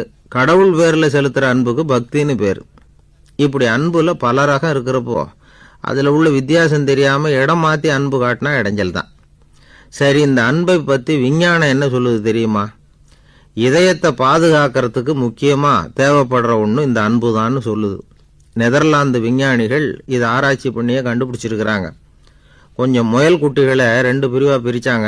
2 குரூப்புக்கும் கொழுப்பு அதிகமாக உள்ள ஆகாரத்தையே கொடுத்துக்கிட்டு வந்தாங்க. ஆனால் ஒரு குரூப்புக்கு வெறுமன ஆகாரத்தை கொடுத்ததோட சரி, இன்னொரு குரூப்பு முயல்களுக்கு ஆகாரம் கொடுத்ததோடு நிறுத்திக்கல. அதுக்கு முன்னாடி கூண்டுகளை திறந்து விட்டு முயல்களை கொஞ்ச நேரம் எடுத்து கொஞ்சி விட்டு அதுக்கப்புறமா ஆகாரம் கொடுத்தாராம் ஆராய்ச்சியாளர். இந்த குரூப்புக்கு இதய பாதிப்பு 60% குறைச்சலாக இருந்துதான். சில நோயாளிகளுக்கு ஹார்ட் அட்டாக் வந்தாலும் அதை தாங்கிக்கிட்டு குணமாகிற சக்தி அதிகமாக இருக்குது. இது எப்படின்னு ஆராய்ச்சி பண்ணி பார்த்துருக்குறாங்க. அவங்கெல்லாம் மனைவி தன் பேரில் ரொம்ப அன்பாக இருக்கிறதாக நினைக்கிறவங்களாம் இருக்கிறாங்களாம். இதய நோயாளிகள் பல பேரை சந்தித்து இதய நோய் ஏற்பட என்ன காரணம்னு கேட்டிருக்கிறாங்க. அவங்க சொன்ன காரணம்லாம் சாப்பாடு சம்பந்தமாக இல்லையா, மனைவி அன்பா இல்லை, இப்படிப்பட்ட காரணத்தை தான் சொல்கிறாங்களாம். அதனால் இதயத்தை பாதுகாக்கணும்னு நினைக்கிறவங்க அடுத்தவங்க அன்பாக இருக்கிறது மாதிரி பார்த்துக்குங்க, அதுதான் முக்கியம். ஒருத்தர் முகம் பூரா பிளாஸ்டரி போட்டுக்கிட்டு வந்தார். ரொம்ப கோபமாக, என்னங்க ஆச்சுன்னு விசாரித்தேன். எல்லாம் உங்களால் தான் சார்னார். விவரமாக சொல்லுங்களேன். என்ன உங்கள் தகவலை கேட்டுட்டு ஒரு பூனைக்குட்டியை கையில் எடுத்தேன், அன்பாக அதை தடவி கொடுக்கறதுக்காக. ஆனால் அது முந்திக்கிட்டது, அது என் முகத்தை தடவி கொடுத்துட்டுது, முகம் பூரா நகை கீறல், அதுதான் இப்படி அப்படின்னார். அன்புல அறிவு சேராததுனால வந்த கோளாறு இது. ஒருத்தர் ரொம்ப அவசரமாக போயிட்டு இருந்தார். எங்கே சார் போகிறீங்கன்னு கேட்டோம். எனக்கு வேண்டியப்பட்ட ஒருத்தருக்கு குழந்தை பிறந்திருக்கிறதாக செய்தி வந்திருக்கு, அதுதான் ஆஸ்பத்திரிக்கு போயிட்டுருக்கேன், பார்த்துட்டு வரலாம்னு அப்படின்னார். அப்படின்னா கொஞ்சம் இப்படி உட்காருங்க அப்படின்னோம். சில விவரமெல்லாம் சொல்கிறேன் கேட்டுக்கிட்டு போங்க அப்படின்னோம். உட்காந்தார். அப்புறம் சொல்ல ஆரம்பித்தோம். புதுசாக பிறந்திருக்கிற ஒரு குழந்தைய பார்க்க போகிறதுன்னா அது சாதாரண விஷயம் இல்லை. அதில் ரொம்பவும் கவனமாக நடந்துக்கணும். புது குழந்தைக்கு நோய் சுலபமாக தொற்றும். முக்கியமாக காற்று மூலமாக பரவுகிற நோய்கள் சுலபமாக வந்துடும். அதனால் நமக்கு உடம்பு சரியில்லைன்னா குழந்தைய விட்டு கொஞ்சம் தள்ளியே இருக்கிறது தான் நல்லது. பெரியவங்களை பொறுத்த வரைக்கும் சாதாரணமாக உள்ள ஒரு கிருமி கூட குழந்தைய பொறுத்த வரைக்கும் ரொம்ப மோசமான ஒரு கிருமியாக இருக்கும். சில வெளிநாடுகளில் எப்படி தெரியுமா, பிறந்த குழந்தை தூங்கிக்கிட்டு இருக்கிற ஒரு ரூமுக்கு போகணும்னா போகிறவங்க முகமூடி போட்டுக்கணும், காலணிகளை மாற்றிக்கணும், அவ்வளவு சுத்தமாக உள்ளே போய் பார்த்துட்டு வரணும். பொதுவாக சில ஆஸ்பத்திரிகளில் பார்த்திங்கன்னா பார்வையாளர்கள் நேரத்தில் விசிட்டிங் ஹவர்ஸ் தாயை விட்டு குழந்தைய தனியாக பிரித்து வச்சுருவாங்க. எதுக்குன்னு நினைக்கிறீங்க? அந்த நேரம் பல பேர் வருவாங்க போவாங்க, அவங்க கை கால் சுத்தமாக இருக்காது. சுத்தம் இல்லாத கைகள் மூலமாக கிருமிகள் பரவும். சுத்தம் இல்லாத கைன்னா மண்ணு தூசி படிஞ்சிருக்கிற கை மட்டும் தான் அர்த்தம் இல்லை. சாலையில் கையை வீசிக்கிட்டு நடந்து வர்றீங்க, குழந்தைய பொறுத்த வரைக்கும் அது கூட சுத்தம் இல்லாத கை தான். தாயை தவிர மற்றவங்க குழந்தைய தூக்காமல் பார்த்துக்கிறது நல்லது. தாய் கூட அளவோடு கொஞ்சிறதோடு நிறுத்திக்கணும். புதுசாக ஒரு குழந்தைய பெற்றுருக்கிற பொண்ணுக்கிட்ட மற்ற தாய்மார்கள் ஏதாவது சொல்லிக்கிட்டே இருப்பாங்க. குழந்தைய அப்படி வளர்க்கணும் இப்படி வளர்க்கணும் அப்படின்னு ஏதாவது அட்வைஸ் பண்ணிக்கிட்டே இருப்பாங்க. இப்படி ஓவராக அறிவுரை பண்ணுறது அந்த பொண்ணை குழப்பி விட்டுரும். அதனால் அப்படிலாம் பண்ணக்கூடாது. அந்த பெண்ணே ஏதாவது கேட்டால் கூட டாக்டர் சொல்ல வேண்டிய விவரங்களையெல்லாம் நாமே சொல்லிகிட்டு இருக்கக்கூடாது. புதுசாக பிறந்திருக்கிற குழந்தைய மட்டும்தான் இப்படி பார்க்கணும்னு இல்லை. ஒரு நோயாளி குழந்தைய பார்க்க போகிறதுனா கூட ரொம்ப எச்சரிக்கையாக தான் நடந்துக்கணும். ஒரு தின்பண்டமோ விளையாட்டு சாமானோ அந்த குழந்தைக்கு நாம் வாங்கிட்டு போகிறதா வச்சுக்குவோம். அதை நேராக கொண்டுகிட்டு போய் அந்த குழந்தைகிட்டே கொடுக்கக்கூடாது. அதோட அப்பா அம்மாக்கிட்ட ரகசியமாக கொடுக்கலாம். அவங்க முடிவு பண்ணட்டும் குழந்தைகிட்ட அதை கொடுக்கலாமா வேண்டாமாங்கிறத. அவங்களுக்கு தான் தெரியும் அதோட மனசும் உடம்பும். உங்கள் அக்கறையை காட்டுறதா நினச்சிக்கிட்டு குழந்தை வாயில் எதையும் கொண்டுட்டு போய் போடாதீங்க. போகிறப்போ உங்கள் வீட்டு குழந்தையும் அழைச்சிட்டு போகாதீங்க. இது நோயை வாங்கிட்டு வந்துடும், அல்லது புதுசாக ஒரு நோயை அதுக்கிட்ட கொடுத்துட்டு வந்துடும். என்னதான் உங்களுக்கு பழக்கமான குழந்தையாக இருந்தால் கூட அதுக்கு விருப்பம் இல்லைன்னா பேசக்கூடாது. அங்கே போய் அவங்க பள்ளிக்கூடத்தை ஞாபகப்படுத்திகிட்டு இருக்கக்கூடாது. நோயில் இருக்கிறப்ப ஸ்கூலை பற்றி பேச அது விரும்பாது. ஆஸ்பத்திரியை விட்டு வெளியில் புறப்படுறப்போ குழந்தைகிட்ட சொல்லணும்னு அவசியம் இல்லை. அதோட அப்பா அம்மா கிட்ட சொல்லிவிட்டு புறப்பட்டா போதும், குழந்தை கோபிச்சிக்காது. சமூக சம்பிரதாயத்தை பற்றி அது கவலைப்படுறதில்லை. இப்படி எல்லா விவரமும் நம்ம எதிரில் உட்காந்துருந்தவங்ககிட்ட சொல்லி முடித்தோம். ரொம்ப நன்றி சார் அப்படின்னு சொல்லிவிட்டு அவர் புறப்பட்டார். குழந்தைங்க கொஞ்சம் வளர்கிற வரைக்கும் தான் நாம் எச்சரிக்கையாக இருக்கணும்னு இல்லை, வளர்ந்த பிறகு இன்னும் எச்சரிக்கையாக இருக்கணும். ஒரு பையன் பள்ளிக்கூடத்துலேருந்து திரும்பி வீட்டுக்கு வந்தான். முகம் பூரா நகத்தால் கீறி இருந்தது. அப்பா பார்த்து பயந்துட்டார். யாருடா உன்னை இப்படி பண்ணது அப்படின்னார். என் கூட படிக்கிற இன்னொரு பையன்னா. நாளைக்கு உன் கூட பள்ளிக்கூடத்துக்கு வர்றேன், நீ எனக்கு அவனை அடையாளம் காட்ட முடியுமான்னார். அது ரொம்ப சுலபம் நான் பையன். எப்படின்னார் அப்பா. அவன் காதில் ஒன்றை கையோடு எடுத்துகிட்டு வந்திருக்கிறேன், இதோ என் பையில் தான் வச்சுருக்கேன் அப்படிங்கிறான் அந்த பையன். ஒருத்தர் ரொம்ப அவசரமாக வந்தார். சார், மனுஷன் நிம்மதியாக இருக்கிறதுக்கு என்ன வழின்னு கேட்டார். சீக்கிரமாக ஒரு கல்யாணத்தை பண்ணிங்க, எல்லாம் சரியாக போடும் அப்படின்னோம். அவர் ஒரு மாதிரியாக பார்த்தார். ஏற்கனவே எனக்கு கல்யாணம் ஆகிட்டுது சார், அதனால தானே நிம்மதியாக இருக்கிறதுக்கு வழி கேட்குறேன் அப்படின்னார்.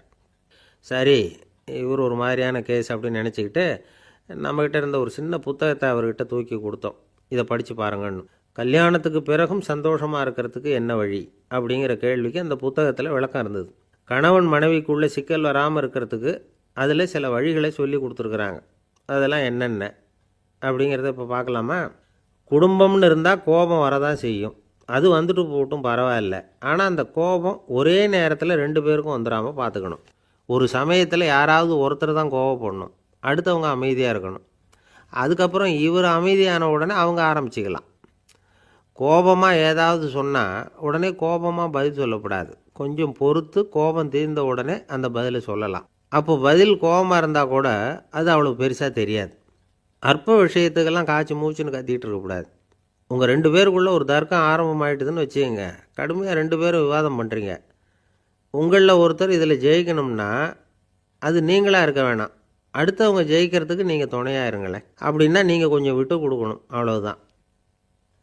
ஏதாவது குத்தம் சொல்லணுமா, செஞ்ச தப்பை சுட்டி காட்டணுமா, விமர்சனம் பண்ணணுமா, பண்ணுங்க, வேணான்னு சொல்லலை. ஆனால் சொன்னதை அப்படி சொல்கிறத கொஞ்சம் அன்பாக இதமாக சொல்லுங்கள். எப்போவோ நடந்த தவறுகளையெல்லாம் இப்போ போய் மறுபடியும் ஞாபகப்படுத்திகிட்டு இருக்க வேண்டாம். நான் அப்போவே சொன்னேன் இந்த புடவை வேணாம்னு, நீங்கள் தான் கேட்கல, இப்போ பாருங்கள் கிழிஞ்சு போச்சு இப்படின்னு கத்துனாங்க ஒரு அம்மா. எப்போ சொன்னீங்கன்னு கேட்டால் ஒரு 10 வருஷத்துக்கு முன்னாடி தீபாவளி சமயத்தில் அப்படிங்கிறாங்க. அது என்ன இன்னும் அப்படியே புதுசாகவே இருக்கும்?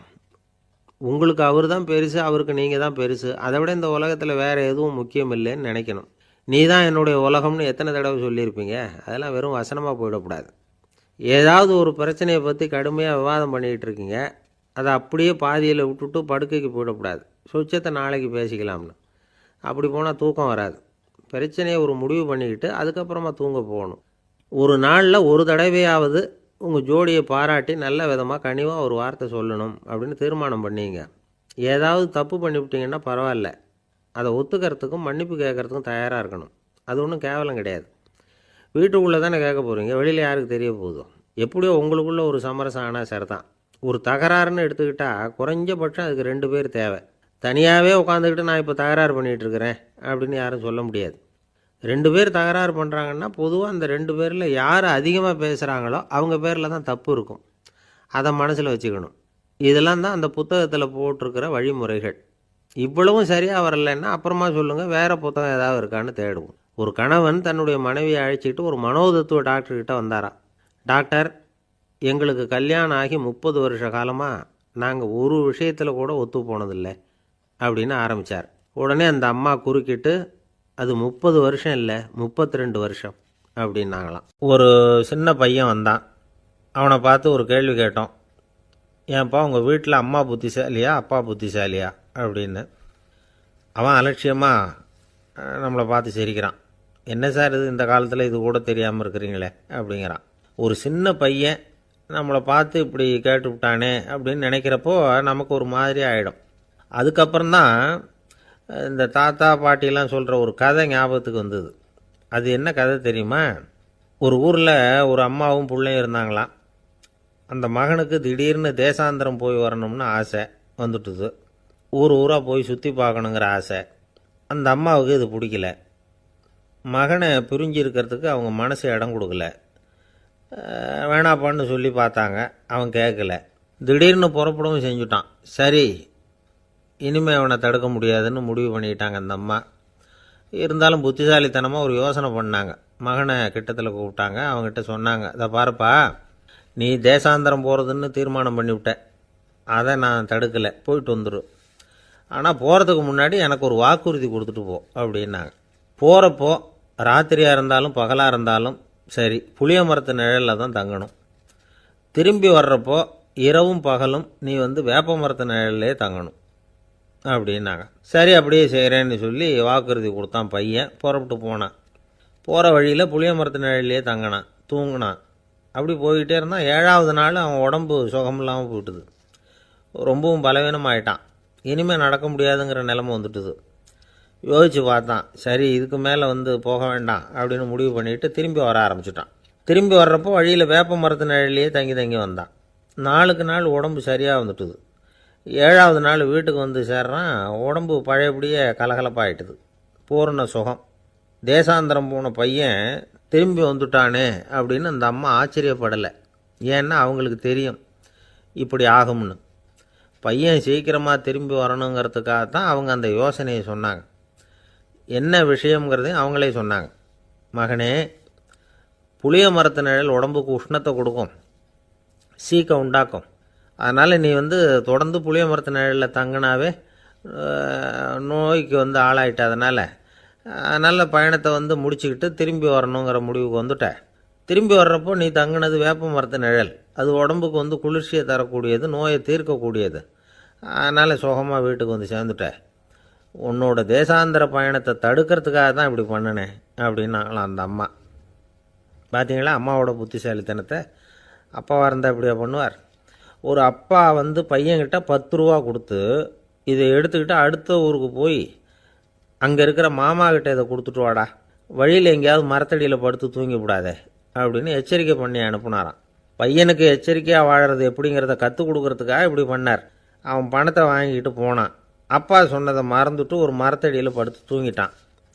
அவனுக்கு தெரியாமல் அவன் பின்னாடியே போன அப்பா அவன் கையில் இருந்த அந்த 10 ரூபாயை நைஸாக எடுத்துகிட்டு வந்துட்டார். அவன் பையில் தானே வச்சுருந்தான், அது தெரியாமல் எடுத்துகிட்டு வந்துட்டார். அவன் தூங்கிக்கிட்டு இருக்கான். எடுத்துகிட்டு ஒரு மறுபடியும் வீட்டுக்கு வந்துட்டார். பையன் முழிச்சுக்கிட்டு பையை தடவி பார்க்குறான், பணத்தை காணும். அழுதுகிட்டே திரும்பி வந்தான். அப்பா கிட்ட விஷயத்த சொன்னான். அப்பா சிரிச்சுக்கிட்டே சொன்னார், அதுக்கு தான்ப்பா ஆரம்பத்திலேயே எச்சரிக்கை பண்ணினேன், இனிமேலாவது நீ ஜாக்கிரதையாக இருக்கணும் அப்படிங்கிறதுக்காக தான் இப்படி பண்ணினேன். அந்த பணம் எங்கேயும் போயிடலை, நான் தான் அதை உனக்கு தெரியாமல் எடுத்து வச்சிருக்கிறேன். இதோ பாரு அப்படின்னு சொல்லிட்டு சைடு பாக்கெட்டில் கையை விட்டா அது ஓட்டையாக இருக்குது. அதை எவனோ ஏற்கனவே கத்திரிச்சு எடுத்துகிட்டு போட்டான். இப்போ அப்பா முகத்தில் அசடு வழிஞ்சுதான். ஒரு கணவன் மனைவி எப்போ பார்த்தாலும் அவங்க 2 பேருக்கும் இடையில சண்டை வந்துக்கிட்டே இருந்தது. இதில் என்ன ஆச்சரியங்கிறீங்களா? நான் அதுக்காக சொல்ல வரல, இது வேறு விஷயம். அதாவது சண்டை போடாமல் இருக்கிறதுக்கு வழி சொல்கிற தகவல் இது. நான் சொன்ன அந்த கணவன் மனைவி எப்படின்னா, கணவன் ஒரு வார்த்தை சொன்னால் மனைவி கிட்டேருந்து 2 வார்த்தை பதிலாக வரும். இதுக்கு கணவன்கிட்டேருந்து 4 வார்த்தை பதிலாக வரும். இப்படி வார்த்தைகள் பெருகி போய் கடைசியில் வம்பில் முடியும். அந்த அம்மா பொறுத்து பார்த்தாங்க. அவங்களால தாக்கு பிடிக்க முடியல.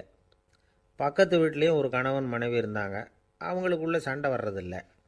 அது எப்படி அவங்களால மட்டும் சண்டை போடாமல் இருக்க முடியுது அப்படின்னு இந்த அம்மாவுக்கு ஆச்சரியம். ஒரு நாள் நேராக பக்கத்து வீட்டு அம்மாக்கிட்டே போய், ஏம்மா, நீங்கள் எப்படி கணவனும் மனைவியும் சண்டை போட்டுக்காமல் இருக்கிறீங்க? அது எப்படி முடியுது உங்களால் அப்படின்னு கேட்டாங்க. அதுக்குன்னு ஒரு மருந்து இருக்குது, அதை சாப்பிட்டா சண்டை வராது அப்படின்னாங்க அவங்க.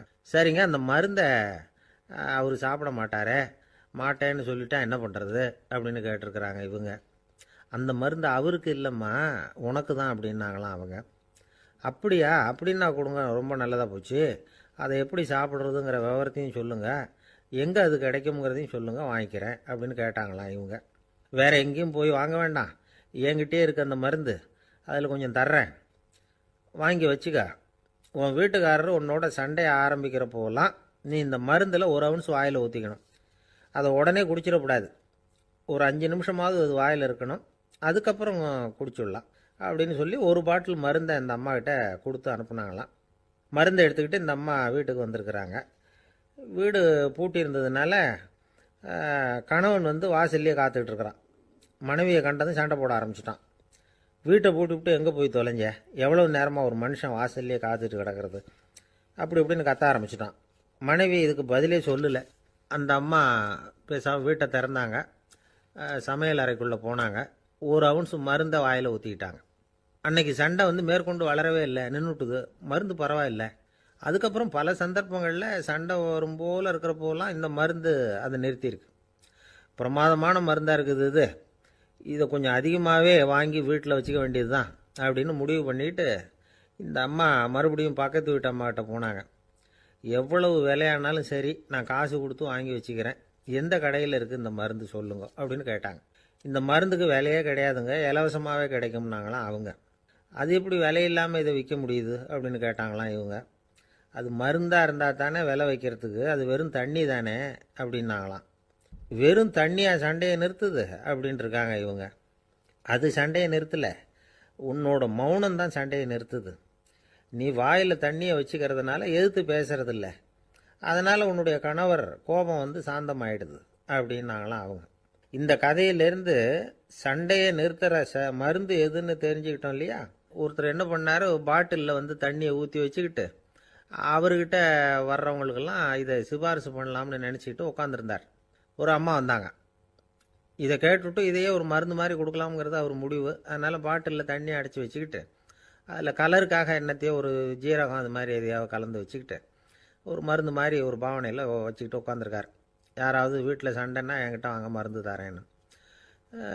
ஒரு அம்மா வந்தாங்க. எனக்கும் என் வீட்டுக்காரருக்கும் அடிக்கடி சண்டை வருதுங்க அப்படின்ட்டு இருக்காங்க. கவலைப்படாதம்மா, நான் ஒரு மருந்து தரேன்னு சொல்லி வீட்டுக்குள்ளே போய் ஒரு பாட்டில் எடுத்து வந்து கொடுத்தார். பாட்டிலில் இருக்கிறது என்னங்கிறத சொல்லிவிட்டா அது பேரில் மரியாதை வராது இல்லையா, அதனால் சொல்லலை. அந்த அம்மா வாங்கிட்டு போனாங்க. 4 நாள் கழித்து திரும்பி வந்தாங்க. என்னம்மா வீட்டில் சண்டை நின்று போச்சான்னு கேட்டிருக்காரு இவர். அங்கே நின்று போச்சுங்க, இப்போ உங்ககிட்ட ஆரம்பமாக போகுதுன்னாங்களாம். என்னம்மா அப்படின்ட்டுருக்காரு அவர் பயந்து போய். பின்ன என்னங்க, நீங்கள் என்ன மருந்து கொடுத்துருக்குறீங்க என்னங்க அப்படின்னாங்களாம் கோவமாக. அது வெறும் தண்ணி தானே அப்படின்ட்டுருக்காரு இவர். தண்ணியாக இது, நல்லா பாருங்கள் அப்படின்னு அந்த பாட்டில் நீட்டினாங்களாம். இவர் வாங்கி பார்த்துருக்கார். அப்புறம் தான் விஷயம் புரியுது அவருக்கு. இவர் கை தவறுதலாக அவங்க வீட்டில் இருந்த மண்ணெண்ணெய் பாட்டில் எடுத்து அவர்கிட்ட கொடுத்துருக்குறாங்க. அப்புறம் என்ன ஆகும், சண்டை வராமல். ஒரு காலத்தில் பிரஷ்யா அப்படின்னு ஒரு தேசம் இருந்தது. இப்போ ஜெர்மனி இருக்குல்ல, இதோட பெரும்பகுதி ஒரு காலத்தில் பிரஷ்யாங்கிற பேரில் இருந்தது. அப்போ அதுக்கு அரசராக இருந்தவர் மகா ஃப்ரெடரிக், அதாவது ஃப்ரெடரிக் தி கிரேட் அப்படின்னு சொல்லுவாங்க. அந்த ராஜாவுக்கு ஒரு சந்தேகம். நாம் பல வகையான வரிகளை விதித்து வசூல் பண்ணுறோம், அப்படி பண்ணி வருமானம் குறைஞ்சிக்கிட்டே போகுதே, இதுக்கு என்ன காரணமாக இருக்கும்? இதுதான் அவருக்கு ஏற்பட்ட சந்தேகம். ஒரு சமயம் அந்த அரசர் தம்முடைய அமைச்சர்களையும் பிரபுக்களையும் தளபதிகளையும் கூப்பிட்டு ஒரு விருந்து வச்சார். விருந்து முடிஞ்சதும் அவங்கள பார்த்து இந்த சந்தேகத்தை கேட்டார்.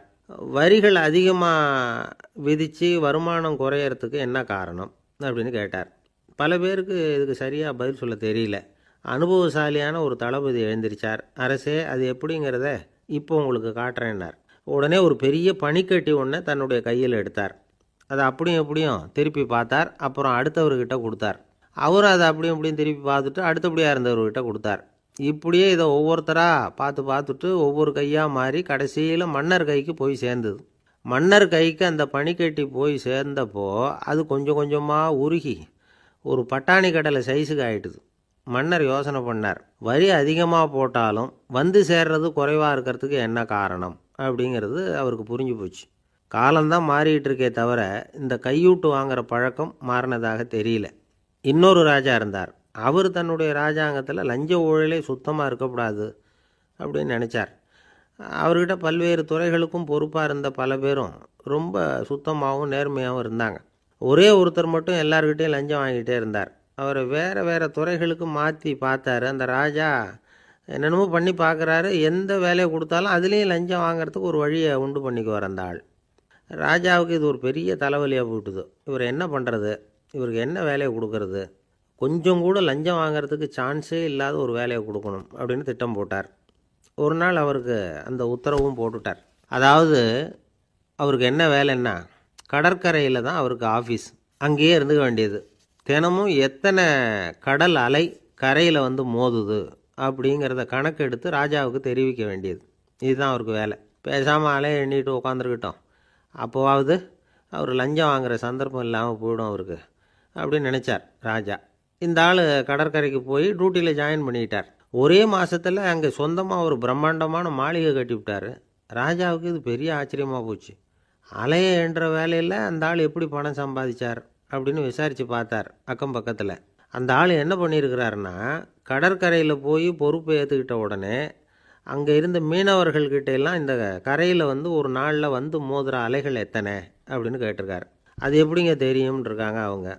தினமும் அந்த எண்ணிக்கை தெரியணும். நம்ம ராஜாவுக்கு தினமும் அறிக்கை அனுப்பணும், டெய்லி ரிப்போர்ட்டு. தவறுனா நீங்கள் இந்த கடலில் போய் மீன் பிடிக்கிறதுக்கு ராஜாவோட அனுமதி கிடைக்காது அப்படின்ட்டுருக்கார். உடனே மீனவர்கள்லாம் பயந்து போட்டாங்க. கடலுக்கு போகிறதுக்கு அனுமதி இல்லைன்னா பட்டினி கிடக்கிறது மாதிரி ஆகிடுமே. மெதுவாக அந்த ஆளுகிட்ட போனாங்க. காதோட காதாக சொன்னாங்க, ஐயா, எங்களால் கடல் அலையை எண்ண முடியாது. தினமும் எங்களால் முடிஞ்சதை உங்களுக்கு பணமாக கொடுத்துட்றோம். நீங்கள் தான் ராஜா கிட்ட சிபாரிசு பண்ணி நாங்கள் தொடர்ந்து மீன் பிடிக்கிறதுக்கு அனுமதி வாங்கி கொடுக்கணும் அப்படின்னு வேண்டிக்கிட்டாங்க. பணம் தினமும் சேர ஆரம்பிச்சுட்டுது. பதவியில் மற்ற பதவியோட இந்த பதவி எவ்வளவோ மேல் அப்படின்னு நினச்சிட்டான் அந்த ஆள். அது மட்டும் இல்லை, தயவு பண்ணி என்னை இந்த இடத்த விட்டு மாற்றி விடாதீங்க சார் அப்படின்னு வேற கேட்க ஆரம்பிச்சிட்டானா. ஒரு ஊரில் ஒரு ராஜா இருந்தார். அவர் ஒரு பூனை வளர்த்தார். ரொம்ப செல்லமாக அவர் அந்த பூனையை வளர்த்தார். அவர் என்ன பண்ணுவார் தெரியுமா? இரவு நேரத்தில் அந்த பூனையோட தலையில் ஒரு விளக்கை வச்சுருவார். அந்த பூனை ரொம்ப ஜாக்கிரதையாக அந்த விளக்கு கீழே விழுந்துடாமல் பார்த்துக்கும். தலையை ஆட்டாமல் ரொம்ப நிதானமாக ராஜா பின்னாடி நடந்து போய்கிட்டே இருக்கும். அந்த விளக்கு வெளிச்சத்தில் எல்லா வேலைகளையும் செஞ்சுருவார். கையில் ஒரு விளக்கை தனியாக எடுத்துகிட்டு போக வேண்டிய அவசியமே இல்லை. விளக்கை தூக்கிட்டு போகிற வேலையை அந்த பூனை பார்த்துக்கும். அதனால் ராஜாவுக்கு அந்த பூனை மேலே ரொம்ப பிரியம். மந்திரிகளையெல்லாம் கூப்பிட்டு அவங்கக்கிட்ட சொல்லுவார், பார்த்தீங்களா இந்த பூனை எவ்வளவு விசுவாசமாக நடக்குது, என் பேரில் எவ்வளவு மரியாதை பார்த்தீங்களா அதுக்கு அப்படிம்பார். இதை கேட்டுவிட்டு அங்கேருந்த அமைச்சர்களில் ஒருத்தர் சொன்னார், மன்னா நீங்கள் சொல்கிறது சரிதான், இருந்தாலும் இந்த பூனையோட விசுவாசத்தை நாம் கொஞ்சம் சோதித்து பார்க்க வேண்டியிருக்கு அப்படின்னாராம். சரி, உங்கள் ஆசையை ஏன் கெடுக்கணும், நல்லா சோதித்து பாருங்கள் அப்படின்னு சொல்லிவிட்டார் ராஜா. உடனே அந்த அமைச்சர் என்ன பண்ணார் தெரியுமா? எங்கேயோ புறப்பட்டு போனார். ஒரு 5-6 எலிகளை பிடிச்சிக்கிட்டு வந்தார். அரண்மனையில் ராஜா ஏதோ வேலை பார்த்துக்கிட்டு இருக்கிறாரு. பக்கத்தில் அந்த பூனை ரொம்ப பணிவாக நின்றுக்கிட்டு இருக்குது. அது தலையில் விளக்கு எரிஞ்சிக்கிட்டு இருக்கு. அமைச்சர் தான் பிடிச்சிக்கிட்டு வந்த எலிகளை அந்த பூனை பார்வையில் படுறது மாதிரி எதிரில் விட்டார். அந்த எலிகள்லாம் அங்கேயும் இங்கேயும் ஓட ஆரம்பிச்சிது. அதை பார்த்தது பூனை, அவ்வளவுதான். தலையில் இருக்கிற விளக்கை பற்றியும் கவலைப்படலை, ராஜாவை பற்றியும் கவலைப்படலை. ஒரே பாய்ச்சலாக பாஞ்சு எலிகளை துரத்த ஆரம்பிச்சுட்டுது. தலையில் இருந்த விளக்கு எங்கேயோ போய் விழுந்தது, அணைஞ்சு போச்சு. இருட்டில் ராஜா தடுமாற ஆரம்பிச்சுட்டார். இந்த சமயத்தில் அந்த அமைச்சர் மறுபடியும் விளக்கை ஏற்றினார். வெளிச்சம் வந்தது. அதுக்கப்புறம் அந்த அமைச்சர் பேசினார், அரசே, பூனையோட விசுவாசத்தை பார்த்தீங்களா? எலி அது கண்ணில் படுற வரைக்கும் தான் விசுவாசமாக இருந்தது. அது மாதிரி எலியை பார்த்ததும் எல்லாத்தையும் விட்டுட்டு அதை துரத்த ஆரம்பிச்சுட்டு பார்த்தீங்களா? தான் அந்த பூனையை பற்றி நினச்சது தப்புங்கிறது அதுக்கப்புறம் தான் அந்த ராஜாவுக்கு புரிஞ்சுதான். சரி, இப்போ எதுக்கு இந்த கதையெல்லாம் அப்படிங்கிறீங்களா? இந்த பூனை மாதிரி தான் நம்ம மனசும். மனசை எவ்வளவு தான் பயிற்சி கொடுத்து பக்குவமாக வச்சுருந்தாலும் பார்க்குறதுக்கு பரமசாது மாதிரி தான் இருக்கும். பார்க்க வேண்டியதை பார்த்துட்டுதுன்னா பாஞ்சிரும். இந்த பூனை மாதிரி புலன் இன்ப பொருள்கள் கிட்டாத வரைக்கும் மனம் அடங்கி இருக்கிறது மாதிரி தான் தெரியும். கொஞ்சம் வாய்ப்பு கிடைச்சாலும் அது குதிக்க ஆரம்பிச்சிரும், தப்பு பண்ண ஆரம்பிச்சிரும். பெரிய பெரிய முனிவர்கள் வாழ்க்கையில் நடந்த வீழ்ச்சி இதை தான் நிரூபிக்குது. புலன்களின் ஆற்றல் அதிகம். அதனால் மனக்கட்டுப்பாடு பயிற்சிகளில் ரொம்ப எச்சரிக்கையாக இருக்கணுங்கிறார் சுவாமி சிவானந்தர். மது பழக்கத்தையே விட்டுவிட்டேன்னு உறுதியாக இருப்பான். கடை கண்ணில் பட்டுவிட்டதுன்னா கால் அவனை கேட்காமலே இழுத்துக்கிட்டு உள்ளே போயிடும். இதுதான் மனசுங்கிறது. அதுதான் அந்த ராஜா வளர்த்த பூனை. நம்மால் ஒருத்தன் அந்த ராஜா பூனை தலையில் விளக்க வச்சது மாதிரி இவன் தன்னுடைய தலையிலேயே ஒரு விளக்கை ஏற்றி வச்சுக்கிட்டு என்னத்தையோ தேட ஆரம்பித்தான். தேடிக்கிட்டு இருக்கிறான். தலையை ஆட்டாமல் நிதானமாக நடந்து ரொம்ப நேரமாக தேடிகிட்டு இருக்கிறான். அந்த சமயம் அங்கே வந்த ஒருத்தர், என்னத்தை தேடுறீங்கன்னு கேட்டார். அதுதான் மறந்து போச்சு அப்படின்னு இழுத்தான். சரி, கொஞ்சம் இப்படி உட்காருங்க, ஞாபகம் வந்ததும் தேட ஆரம்பிக்கலாம் அப்படின்னார் அவர். இவன் கொஞ்ச நேரம் உட்காந்து யோசித்தான். அப்புறம் திடீர்னு எழுந்திரிச்சான். ஞாபகம் வந்துட்டுதுன்னா. என்னன்னு கேட்டார். எங்கள் வீட்டில் இருந்த விளக்கை எங்கே வச்சேன்னு தெரியல, அதை தான் தேடிக்கிட்டு இருக்கிறேன், ஏற்றி வைக்கலாம்னு பார்க்குறேன் அப்படின்னா. ஒரு பெரியவர் உட்காந்துருக்கிறார். அவரை சுற்றி அவருடைய தோழர்கள் உட்காந்துருக்கிறாங்க. ஏதோ ஒரு முக்கியமான செய்தியை அவர் அவங்களுக்கு சொல்லிகிட்டு இருக்கிறார். அவங்களும் ஆர்வமாக கேட்டுக்கிட்டு இருக்கிறாங்க. இந்த சமயத்தில் யாரோ ஒரு ஆள் வேகமாக அங்கே வர்றார். வர்ற வேகத்திலேயே எனக்கு ஏதாவது உதவி செய்யுங்க அப்படின்னு கேட்டுக்கிட்டே வர்றார். கேட்குறது உதவி, ஆனால் குரல் மிரட்டுறது மாதிரி இருக்குது, அதட்டி கேட்குறது மாதிரி இருக்குது. இதை கேட்டதும் அந்த பெரியவர் ஆத்திரப்படலை, ஆனால் அவரை சுற்றி இருந்தவங்க ஆத்திரப்பட்டாங்க. இதை பெரியவர் கவனித்தார். கொஞ்சம் அமைதியாக இருங்கன்னார். வந்தவரை கூப்பிட்டார். அவருக்கு சில பொருள்களை கொடுத்தார். என்னங்க, இப்போ உங்களுக்கு மகிழ்ச்சி தானே அப்படின்னார். ஆ அப்படின்னு அலட்சியமாக அவர் சொல்கிறார். நான் உங்களை நல்ல முறையில் நடத்தினேன்னா அப்படின்னு கேட்குறாரு அவர் மறுபடியும். அதெல்லாம் ஒன்றும் இல்லை அப்படின்னு சொல்லி அவர் சொல்லிகிட்டு இருக்கிறாரு. குரலில் கடுமை குறையில. சுற்றி இருந்தவங்களால் இதை பொறுத்துக்க முடியல. கோபத்தோடு அவரை நோக்கி நெருங்க ஆரம்பித்தாங்க. பெரியவர் அவங்களையெல்லாம் தடுத்து நிறுத்தினார். வந்தவரை வாங்க என்னோட அப்படின்னு சொல்லி அழைச்சிட்டு போனார். வீட்டுக்கு போனார். அங்கே போனதும் இன்னும் சில பொருள்களை எடுத்து அவர்கிட்ட கொடுத்தார். இப்போ திருப்தி தானே, நான் உங்ககிட்ட நல்ல முறையில் நடந்துக்கிட்டேனா அப்படின்னார். அவர் முகம் இப்போ தான் கொஞ்சம் மலர்ந்தது. ரொம்ப நன்றி, இறைவன் உங்கள் குடும்பத்துக்கு எல்லா நன்மைகளையும் செய்வான் அப்படின்னு சொன்னார். இதே வார்த்தைகளை என்னுடைய தோழர்கள்கிட்டே சொல்லிட்டீங்கன்னா அவங்க கோபம் தணிஞ்சிரும், வர முடியுமான்னார். கண்டிப்பாக வர்றேன் அப்படின்னாரு. மறுநாள் காலையில் அந்த இடத்துக்கு வந்தார். அதே மாதிரி சொல்லிவிட்டு அவர் போயிட்டார். தோழர்கள்லாம் ரொம்ப வியப்போடு பெரியவரை பார்த்தாங்க. அந்த பெரியவர் தான் நபிகள் நாயகம். அவர் சொன்னார், ஒருத்தன் ரொம்ப ஆசையாக ஒரு ஒட்டகத்தை வளர்த்துக்கிட்டு வந்தான். ஒரு நாள் அந்த ஒட்டகம் கயத்தை அறுத்துக்கிட்டு ஓடி போயிட்டுது. அக்கம் பக்கத்தில் இருக்கிறவங்கெல்லாம் அந்த ஒட்டகத்தை பிடிக்கிறதுக்கு முயற்சி பண்ணாங்க. அதை துரத்திக்கிட்டு ஓடினாங்க. ஒட்டகம் தாறுமாறாக ஓட ஆரம்பிச்சிது. இந்த சமயத்தில் ஒட்டகத்தை வளர்த்தவன் அங்கே ஓடி வந்தான். நீங்கள் அதை ஒன்றும் செய்ய வேணாம், விட்டுருங்க. அதோட சுபாவம் எனக்கு நல்லா தெரியும். அதை சுலபமாக என்னோடய வழிக்கு கொண்டுட்டு வந்துட முடியும். நான் பார்த்துக்கிறேன், விட்டுருங்கோ அப்படின்னா. எல்லாரும் விலகி போயிட்டாங்க. இவன் என்ன செஞ்சான் தெரியுமா? கொஞ்சம் புல்லை கையில் எடுத்துக்கிட்டு அந்த ஒட்டகத்தை நெருங்கினான். அவ்வளவுதான். அது ஓடி இவன் காலடியில் உட்காந்துக்கிட்டது. செல்லமாக அதை அப்படியே தடவி கொடுத்தான். முதுகில் ஏறி உட்காந்துக்கிட்டான். அது பாட்டுக்கு சாதுவாக நடந்து போகுது. இந்த கதையை நபிகள் நாயகம் தம்முடைய தோழர்களுக்கு சொல்கிறார். ஒட்டகத்தை மட்டும் இல்லை, சில மனிதர்களையும் கூட சில விதத்தில் அணுகி தான் அவர்களை சீர்திருத்த வேண்டியிருக்குது அப்படிங்கிறத அவங்களுக்கு உணர்த்தினார். இது ஒரு அழகான உளவியல் அணுகுமுறை. சில குடும்ப தலைவர்கள் கூட இந்த ஒட்டகம் மாதிரி நடந்துக்கிறது உண்டு. அப்புறம் அடங்கி போகிறதும் உண்டு. ஒரு குடும்ப தலைவர் காலையில் எழுந்திரிச்சதுலேருந்து சத்தம் போட்டு கத்திக்கிட்டு இருப்பார். பக்கத்தில் இருந்தவங்கெல்லாம் ஓடி போய் சமாதானம் பண்ணி பார்த்தாங்க. அவர் ஓயறது மாதிரி தெரியல.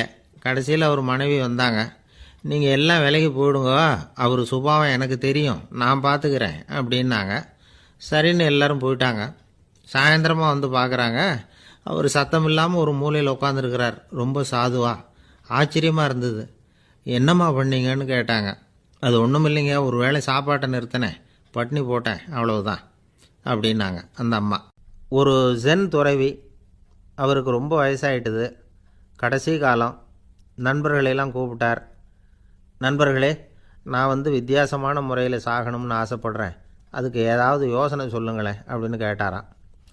நண்பர்கள் சிரித்தாங்க. என்ன பேச்சு பேசுகிறீங்க? சாவறதுங்கிறது என்ன விளையாட்டு கத்தனமான காரியமா அப்படின்னு கேட்டிருக்காங்க. அந்த துறவி கொஞ்ச நேரம் யோசனை பண்ணார். அப்புறம் கேட்டாராம், இது வரைக்கும் யாராவது நடந்துக்கிட்டே இறந்துருக்குறாங்களா அப்படின்னாராம்.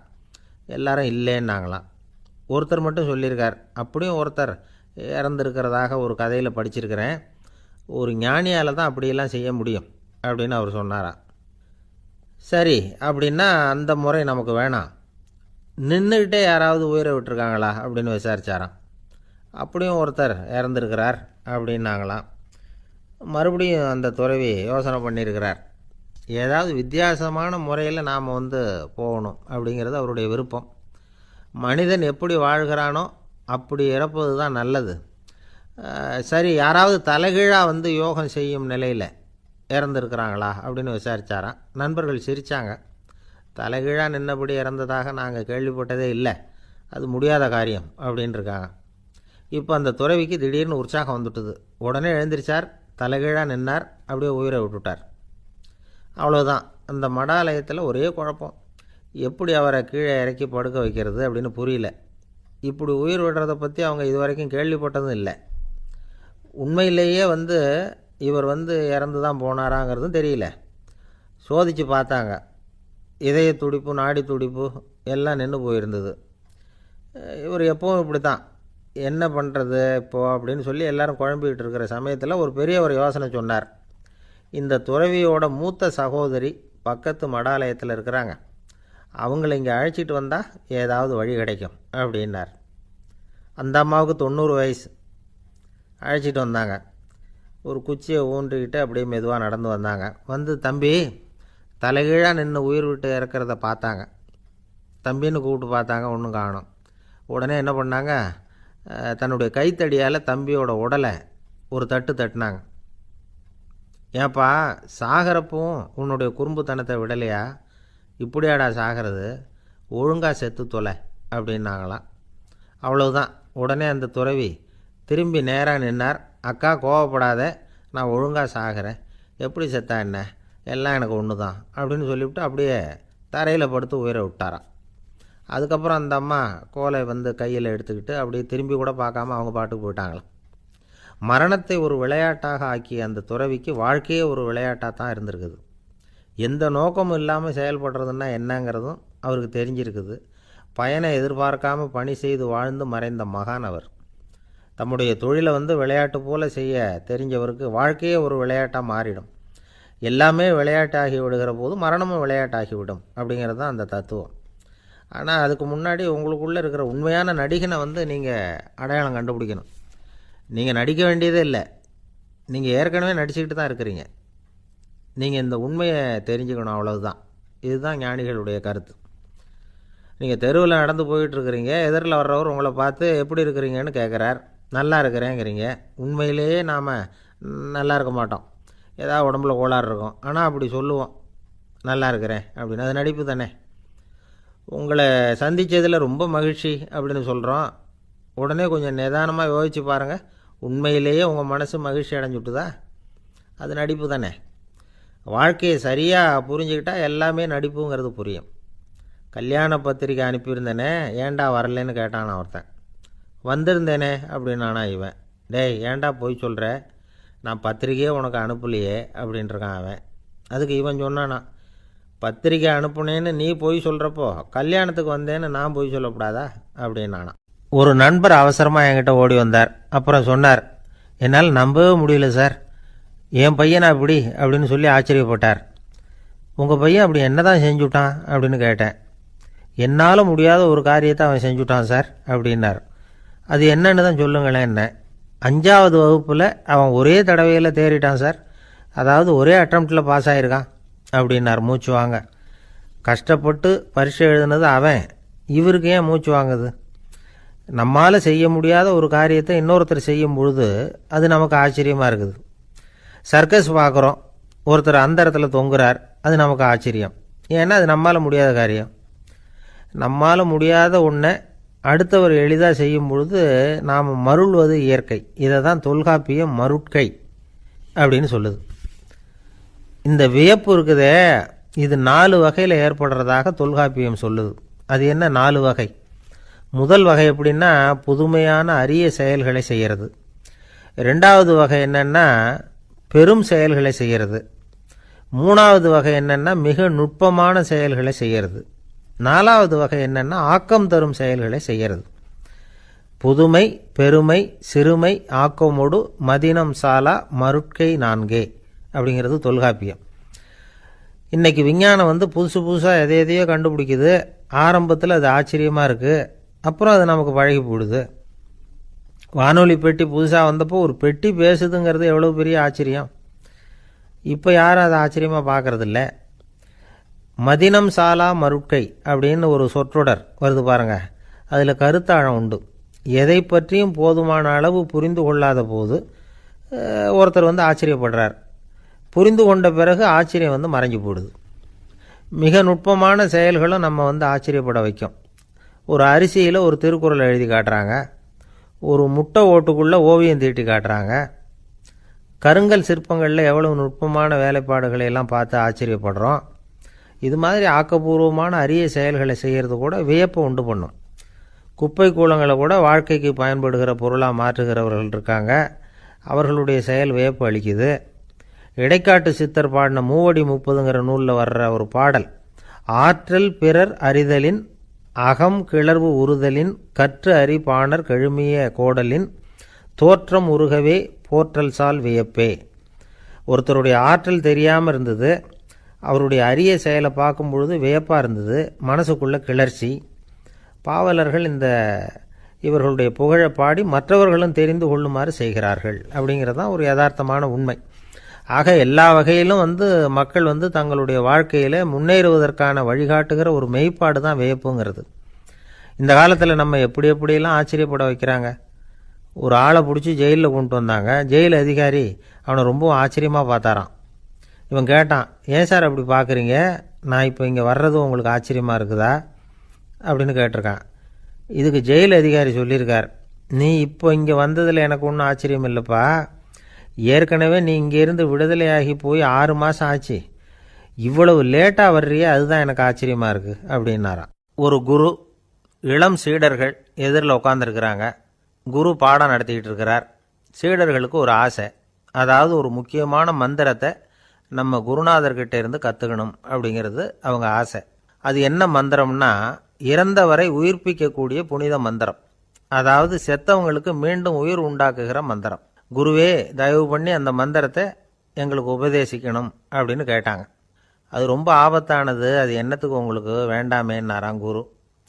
எங்களுடைய நம்பிக்கை உறுதிப்படுறதுக்காகத்தான் கேட்குறோம், வேற ஒன்றும் இல்லை அப்படின்னாங்களாம் சீடர்கள். பக்குவப்படாத அறிவுங்கிறது ரொம்ப ஆபத்தானது அப்படின்னாராம் குரு. இது சீடர்களுக்கு புரியல. அது எப்படிங்க பக்குவப்படாத அறிவு ஆபத்தானதுன்னு சொல்கிறீங்க, அப்படின்னா என்ன அப்படின்னு கேட்டிருக்காங்க சீடர்கள். குரு அதுக்கு விளக்கம் கொடுத்தாராம். அந்த மந்திரத்தை எப்போ பயன்படுத்தணுங்கிறது முக்கியம், அதை அறியக்கூடிய ஞானம் ஏற்படுகிற வரைக்கும் அதை தெரிஞ்சுக்காமல் இருக்கிறது தான் நல்லது, இல்லைன்னா ஆபத்துன்னாராம். ஆனால் அந்த சீடர்கள் அதை கேட்குற மாதிரி இல்லை, ரொம்ப பிடிவாதம் பண்ண ஆரம்பிச்சிட்டாங்க. சரி வாங்க சொல்கிறேன்னார் குரு. எல்லாரும் வந்தாங்க. அந்த புனித மந்திரத்தை அவங்களுக்கு ரகசியமாக உபதேசம் பண்ணார். உபதேசம் பண்ணிவிட்டு அவங்களுக்கு எச்சரிக்கையும் கொடுத்தார். இந்த மந்திரத்தை நல்லா ஆராய்ச்சி பார்த்ததுக்கு அப்புறம்தான் உச்சரிக்கணும், அவசரப்பட்டு எதுவும் செஞ்சிடக்கூடாது அப்படின்னு ஒரு தடவைக்கு பல தடவை எச்சரிக்கை கொடுத்தார். சரின்னு சொல்லிவிட்டு அவங்கெல்லாம் மந்திரத்தை கற்றுக்கிட்டு எழுந்திரிச்சு போயிட்டாங்க. ஒரு நாள் அந்த சீடர்கள் எல்லாம் மணற்பாங்கான இடத்துல அப்படியே நடந்து போயிட்டு இருக்கிறாங்க. ஒரு பாலைவன பகுதி மாதிரி ஒரு இடம். அங்கே ஒரு இடத்துல எலும்புகள் குவியலாக கிடந்தது. உடனே இந்த சீடர்கள் முன்ன பின்ன யோசிக்காம, தியானமும் பண்ணாமல் அந்த மந்திரத்தோட பயனை சோதித்து பார்க்கணும் அப்படின்னு நினச்சிக்கிட்டு அந்த மந்திரத்தை உச்சரிக்க ஆரம்பிச்சிட்டாங்க. அவ்வளோதான். உடனே என்னாச்சு தெரியுமா, அந்த எலும்புகள் எல்லாம் ஓநாய்களாக மாறி அவங்கள துரத்த ஆரம்பிச்சிட்டுது. சீடர்கள் எல்லாம் தலைதெறிக்க ஓட ஆரம்பிச்சிட்டாங்க. ஓநாய்களும் விடலை, அவங்கள துரத்தி பிடிச்சி கடித்து கொதற ஆரம்பிச்சிட்டுது. அப்போ தான் அந்த சீடர்களுக்கு குரு சொன்ன அறிவுரையோட அர்த்தம் புரிஞ்சுது. பக்குவப்படாத அறிவு ஆபத்தானது அப்படிங்கிறது. அதனால் இதிலேருந்து நாம் தெரிஞ்சுக்க வேண்டியது என்னென்னா, நாம் நம்ம அறிவை வளர்த்துக்கிட்டால் மட்டும் போதாது, அந்த அறிவை எப்போ எப்படி பயன்படுத்தணும் அப்படிங்கிற பக்குவமும் நமக்கு வரணும். அப்போ தான் வாழ்க்கை நல்லபடியாக அமையும், இல்லைன்னா இடைஞ்சல் தான். இந்த காலத்தில் சில சின்ன பிள்ளைங்களுக்கே அறிவு ரொம்ப பக்குவப்பட்டிருக்குங்கிறத உணர முடியுது. ஒரு சின்ன பையன் பள்ளிக்கூடத்தில் மார்க் லிஸ்ட் கொடுத்தாங்க, வாங்கிக்கிட்டு அவசரமாக வீட்டுக்கு ஓடினான். எதிரில் வந்த ஒருத்தர் கேட்டார், என்ன அவசரம், ஏன் இப்படி வேகமாக ஓடுறேன்னார். எங்கள் அம்மா கிட்ட அடி வாங்கணும், அதுக்காக தான் ஓடுறேன்னா. அடி வாங்கிறதுக்கா இவ்வளவு அவசரம்னார் அவர். அப்படி இல்லைங்க, நான் போகிறதுக்குள்ளே எங்கள் அப்பா வீட்டுக்கு வந்துட்டாருன்னா அவர்கிட்ட அடி வாங்க வேண்டியிருக்கும், அதை அவாய்ட் பண்ணுறதுக்காக இப்படி ஓடுறேன் அப்படின்னு நானா அந்த பையன். இந்த உலகத்தில் எவ்வளவோ உயிரினங்கள் இருக்குது, ஒவ்வொன்றும் ஒவ்வொரு விதமாக சண்டை போடுது. இப்போ 2 மாடு சண்டை போட்டுக்குதுன்னு வச்சுக்கோங்க, என்ன பண்ணும், 2 முட்டிக்கும். அதுக்கு சண்டை போடுறதுக்கு ஆயுதமாக உபயோகப்படுறது அதோட கொம்பு. 2 சேவல் சண்டை போட்டுக்குதுன்னு வச்சுக்கோங்க, அதுக்கு ஆயுதமாக உபயோகப்படுறது அதோட கால் நகம். காலால் தான் அது ஒன்றோட ஒன்று சண்டை போட்டுக்கும். ஆனால் 2 மனுஷன் சண்டை போட்டுக்கிறான்னு வச்சுக்கோங்க, இவன் இன்னதை தான் ஆயுதமாக உபயோகப்படுத்துவான்னு குறிப்பிட்டு சொல்ல முடியாது. கல்லை எடுப்பான், கத்தி எடுப்பான், துப்பாக்கி எடுப்பான், என்ன வேணாலும் பண்ணுவான். வாயால் திட்டுவான், கையால் அடிப்பான், காலால் உதைப்பான், சகலகலா வல்லவன். விலங்குகள்லாம் பொதுவாக வாயை சாப்பிட்றதுக்கு மட்டும்தான் உபயோகப்படுத்துது. ஆனால் இவனுக்கு சாப்பிட்றதுக்கும் அதுதான், சாப்பிட்டு விட்டு திட்டுறதுக்கும் அதுதான். ஆனால் ஒரு விஷயத்தில் மட்டும் கெட்டிக்கிறேன், அதாவது நாம் சண்டை போட்டுக்கிட்டாலும் பரவாயில்லை, கோழிகள் சண்டை போடாமல் இருக்கணும் அப்படின்னு ஆசைப்படுறான். எதுக்காக? கோழிகள் சண்டை போடாமல் இருந்தால் நிறைய முட்டைகள் போடுமா, அதுக்காக தான் இந்த அக்கறை. கோழி பண்ணை வச்சுருக்கிறவங்களுக்கு இது ஒரு பெரிய பிரச்சனை. அதாவது பண்ணையில் இருக்கிற கோழிகளுக்குள்ளே அடிக்கடி சண்டை வந்துடும், அதனால் முட்டை உற்பத்தி குறைஞ்சிரும். சரி, இதுக்கு என்ன பண்ணுறது? பண்ணையில் போய் உட்காந்துக்கிட்டு தினமும் பஞ்சாயத்து பேசிகிட்டு இருக்க முடியுமா? அமெரிக்காவில் கோழி பண்ணை வச்சுருக்கிற ஒருத்தர் இதை பற்றி யோசனை பண்ணி பார்த்தாராம். ஒரு வழியையும் கண்டுபிடிச்சிருக்கார். கோழிக்கெல்லாம் மூக்கு கண்ணாடி மாட்டி விட்டுட்டோம்னா அது சண்டை போடுற குணம் குறைஞ்சிரும், முட்டை அதிகமாகிடும் அந்த கண்ணாடியில் உள்ள லென்ஸு சிவப்பு நிறத்தில் இருக்கணும், அவ்வளவுதான் அப்படின்னு அவர் கண்டுபிடிச்சாராம். இது ஏற்கனவே நடைமுறையில் கண்டுபிடிக்கப்பட்ட ஒரு விஷயம். ஆனால் எல்லா கோழிக்கும் சிவப்பு மூக்கு கண்ணாடி எப்படி மாட்டி விடுறது? அப்படியே மாட்டி விட்டாலும் அது நழுவாமல் இருக்கணுமே. இப்போ நாமெல்லாம் நடு விரலால் மூக்கு கண்ணாடி நடுவில் தொட்டு அப்படி ஸ்டைலாக சரி பண்ணிக்கிறோம். அது மாதிரி கோழி எப்படி சரி பண்ணிக்கும்? இதுதான் பிரச்சனை. இதுக்கு அவர் என்ன வழி கண்டுபிடிச்சாருன்னா, கோழிக்கெல்லாம் மூக்கு கண்ணாடிக்கு பதிலாக விழியொட்டு வில்லைகள், கான்டாக்ட் லென்ஸ், அதை பொருத்தி விட்டா என்ன அப்படின்னு யோசனை பண்ணார். அதே மாதிரி பண்ணார். அதே மாதிரி செஞ்சு பார்த்தார், வெற்றி. அதுக்கப்புறம் கோழியெல்லாம் சண்டை போட்டுக்கலையாம், சமாதான பிரியர்களாக ஆகிட்டு தான். கோழிகளுக்கு இயல்பாகவே சண்டை போடுற குணம் உண்டு. ஆனால் அதோட கண்ணுக்கு பார்க்குற பொருள்லாம் ரோஜா நிறத்துலையோ அல்லது இன்னும் சொல்லப்போனால் அழுத்தமான சிவப்பு நிறத்துலையோ தெரிஞ்சதுன்னா சண்டை போடுற குணம் குறைஞ்சிருதான். அந்த சமயத்தில் அது அதிகமாகவும் முட்டையிட ஆரம்பிச்சுடுதான். அதே நேரத்தில் இறை எடுக்கிறத கூட குறைச்சிக்குதான். இது ஏன் இப்படி பண்ணுதுங்கிறது விஞ்ஞானிகளுக்கு இன்னமும் புரியலையா. எப்படியோ அமெரிக்க கோழிகள்லாம் கான்டாக்ட் லென்ஸ் பொருத்திக்க ஆரம்பித்தாச்சு. கோழி கழுத்தை பிடிச்சிக்கிட்டு ஒரு சில வினாடிகளில் அதை பொருத்தி விட்றாங்களாம். கோழியோட ஆயுள் பூரா அது அப்படியே இருக்குமா. பண்ணையில் முட்டை உற்பத்தி குறைஞ்சா இது மாதிரி விஞ்ஞானபூர்வமாக பரிகாரம் தேடுறது தான் நல்லது. நமக்கு வேண்டியப்பட்ட ஒருத்தர், அவர் ஒரு கோழி பண்ணை வச்சுருந்தார். அந்த பண்ணையில் பாதி கோழி திடீர்னு செத்து போச்சு. உடனே ஒரு கால்நடை மருத்துவர்கிட்ட போக வேண்டியது தானே. அங்கே போகல. உள்ளூரில் மந்திரம் பண்ணிகிட்டு இருந்த ஒரு சாமியார்கிட்ட போனார். அவர் காலில் விழுந்தார். சாமி, என் பண்ணையில் பாதி கோழி செத்து போட்டுதுன்னார். சாமியார் யோசனை பண்ணார். சரி, பண்ணையில் வாசப்படி கிழக்கு பக்கமாக வச்சுருக்கியா மேற்கு பக்கமாக வச்சுருக்கியான்னு கேட்டார். கிழக்கு பக்கமாக இருக்குன்னார் அவர். அதுதான் தப்பு, மேற்கு பக்கமாக அதை மாற்று, சரியாக போடும்னாராம். அதே போல் இவர் போய் மாற்றிவிட்டார். அப்பவும் பாதி செத்து போச்சு. மறுபடியும் சொன்னார், சாமி மறுபடியும் பாதி கோழி செத்து போட்டுதேன்னார். சரி, கூரை எப்படி போட்டிருக்க, ஓடு போட்டிருக்கியா இல்லை கீத்து போட்டிருக்கியான்னார். ஓடு போட்டிருக்கேன்னாராம் அவர். அதுதான் தப்பு, கீத்து போட்டுரு, சரியாக போடும்னாராம்.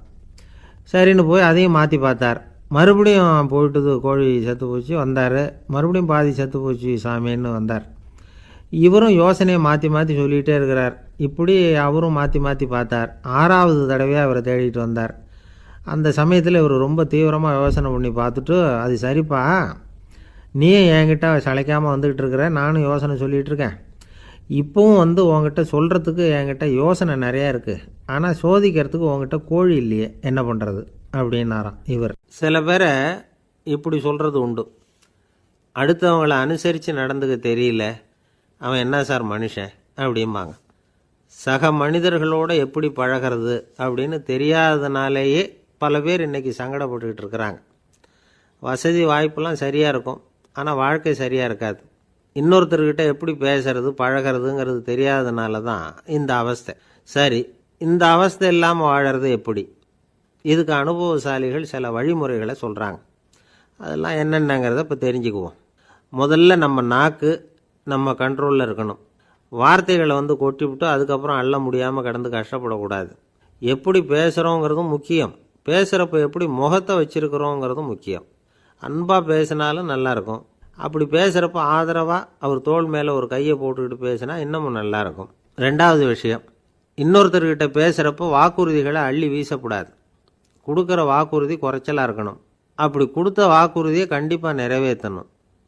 நாம் ஒருத்தரை பாராட்டுறோம் அல்லது அவரை பற்றி அபிப்பிராயம் சொல்கிறோம்னா அது ஆக்கப்பூர்வமாக இருக்கணும். நம்ம பாராட்டு அல்லது விமர்சனம் அடுத்தவருடைய முன்னேற்றத்துக்கு உதவுறது மாதிரி இருக்கணும். நாம் சொல்கிறத கேட்டுட்டு அவன் தலையில் கையை வச்சுட்டு உட்காந்துடக்கூடாது. எப்பவும் உற்சாகமாக இருக்கணும், முகம் மலர்ச்சியாக இருக்கணும். மனுஷன் இருந்தால் வருத்தம், கவலை, ஏமாற்றம் எல்லாம் இருக்க தான் செய்யும். அதெல்லாம் மனசில் இருக்கட்டும். அந்த வருத்தமும் கவலையும் ஏமாற்றமும் சேர்ந்துக்கிட்டு நம்ம முகத்தில் இருக்கிற மலர்ச்சியை மூடி மறைக்கிறதுக்கு நாம் இடம் கொடுத்துடக்கூடாது. எந்த விஷயத்தை பற்றி யாருக்கிட்ட பேசினாலும் வெளிப்படையாக பேசணும். திறந்த மனசோடு பேசணும். மூடி மறைச்சி முன்னு முழுங்கிக்கிட்டு இருக்கக்கூடாது. இன்னொருத்தர்கிட்ட பேசுகிறப்போ விவாதம் பண்ணுங்க, அது தப்பு இல்லை. ஆனால் வாதாடிக்கிட்டு இருக்கக்கூடாது. அதாவது என்ன சொல்கிறாங்கன்னா, டிஸ்கஸ் பண்ணலாம், ஆர்கியூ பண்ணக்கூடாதான். நம்மக்கிட்ட இருக்கிற நல்ல குணங்களை நாம் எடுத்து சொல்லிகிட்டு இருக்கக்கூடாது. அந்த நல்ல குணங்களே நம்மளை பற்றி எடுத்து சொல்லணும். அது மாதிரி நடந்துக்கணும். அதே மாதிரி அடுத்தவங்க கிட்ட உள்ள கெட்ட குணங்களை பற்றி அவசியம் இல்லாமல் நாம் பேச வேண்டியதில்லை. உங்களை பற்றி யாராவது தப்பாக பேசுகிறாங்களா, அப்படி அவங்க பேசுகிறதுல உண்மை இல்லையா அப்படின்னா அதை நீங்கள் பொருட்படுத்த வேண்டியதில்லை, விட்டுடலாம். அது தானாக போயிடும். ஒரு 4-5 பேரோட பேசிக்கிட்டு இருந்தீங்கன்னா எல்லாருக்கும் முக்கியத்துவம் கொடுங்க. யாரையும் அலட்சியப்படுத்தாதீங்க. தமாஷா பேசலாம், ஆனால் அவங்க தமாஷ் அடுத்தவங்கள கேலி பண்ணுறதா இருக்கக்கூடாது. நமக்கு கிடைக்க வேண்டியது கிடைக்கலையே அப்படிங்கிற தவிப்பு நம்மக்கிட்ட இருக்கக்கூடாது. அது தேவையில்லை. உங்கள் செயல்பாடுகள் தெளிவாக இருக்கட்டும். பாராட்டு தானாக அவங்கள தேடிட்டு வரும். இன்னொரு மனுஷனுடைய மனசில் கௌரவமான ஒரு இடத்த பிடிக்கணும்னா நாம் இந்த குணத்தையெல்லாம் நம்மக்கிட்ட வளர்த்துக்கணும். இதெல்லாம் அனுபவசாலிகள் சொல்லியிருக்கிற குறிப்புகள். இந்த குறிப்புகளை சரியாக புரிஞ்சுக்கணும். அது முக்கியம். தப்பாக புரிஞ்சுக்கிட்டா என்ன ஆகும் தெரியுமா? இதை கேளுங்க.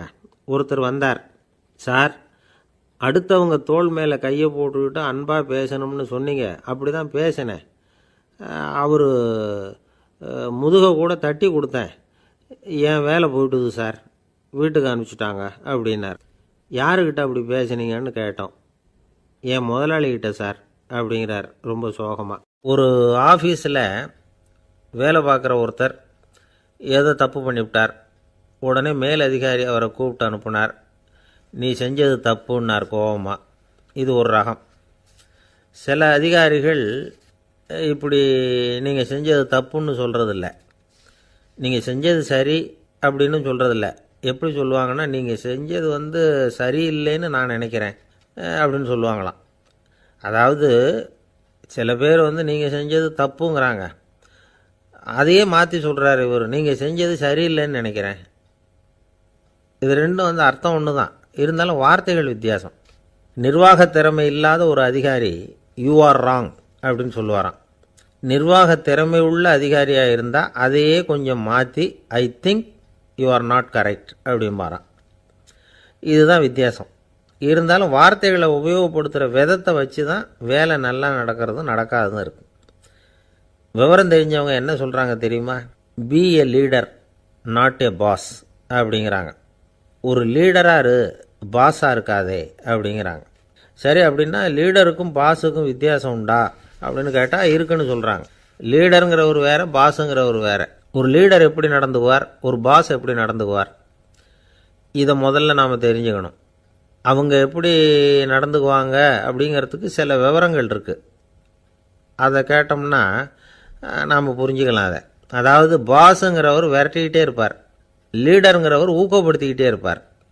நாளைக்கு சாயந்தரத்துக்குள்ளே அந்த வேலையை செஞ்சு முடிக்கலைன்னா தொலைச்சி விடுவோம் தொலைச்சி அப்படிம்பார் அவர். இவர் எப்படி சொல்லுவார்னா, இது வரைக்கும் நீங்கள் செஞ்சுருக்கிற வேலை ரொம்ப அற்புதம் அப்படிம்பார். பாஸுங்கிறவர் அதிகாரத்தை நம்பி செயல்படுறவர், லீடருங்கிறவர் நல்லெண்ணத்தை நம்பி செயல்படுறவர். நம்மக்கிட்ட அதிகாரம் இருக்குது, பவர் இருக்குது, அதனால் காரியத்தை சாதிச்சுடலாம் அப்படின்னு நினைக்கிறவர் அவர். மற்றவங்கக்கிட்ட ஒரு நல்ல அபிப்பிராயத்தை சம்பாதிச்சுக்கிட்டு அது மூலமாக காரியங்களை சாதிக்கிறவர் இவர். பாஸுங்கிறவர் பயத்தை உண்டு பண்ணுவார், லீடருங்கிறவர் அன்பை பரவ செய்வார். அதை செய்யலைன்னா ஆடிட்டில் தகராறாயிடும், இது செய்யலைன்னா இன்க்ரிமெண்ட்டு கட் ஆகிடும், இப்படி ஏதாவது சொல்லி பயமுறுத்திக்கிட்டே இருப்பார் அவர். இவர் அப்படி இல்லை. உடம்பு இப்படி இருக்குது, வீட்டில் எல்லோரும் சௌக்கியமாக இருக்கிறாங்களா, ஆஃபீஸில் எல்லாம் வசதியாக இருக்குதா, நான் ஏதாவது உதவி செய்யணுமா அப்படின்னு அன்புக்கு முக்கியத்துவம் கொடுப்பார். பாஸுங்கிறவர் எதுக்கெடுத்தாலும் நான் சொல்லிகிட்டு இருப்பார், லீடருங்கிறவர் நாமன்னு சொல்லிகிட்டு இருப்பார். பாஸுங்கிறவர் தப்புக்கு காரணம் யாருன்னு பார்ப்பார், லீடருங்கிறவர் தப்பு என்னன்னு பார்ப்பார். இதுதான் ரெண்டு பேருக்கு வித்தியாசம். The boss shows who is wrong, the leader shows what is wrong அப்படின்னு சொல்லுவாங்க. இந்த காரியம் எப்படி செய்யப்பட்டிருக்கு அப்படின்னு தெரிஞ்சுக்கிறவர் பாஸ்.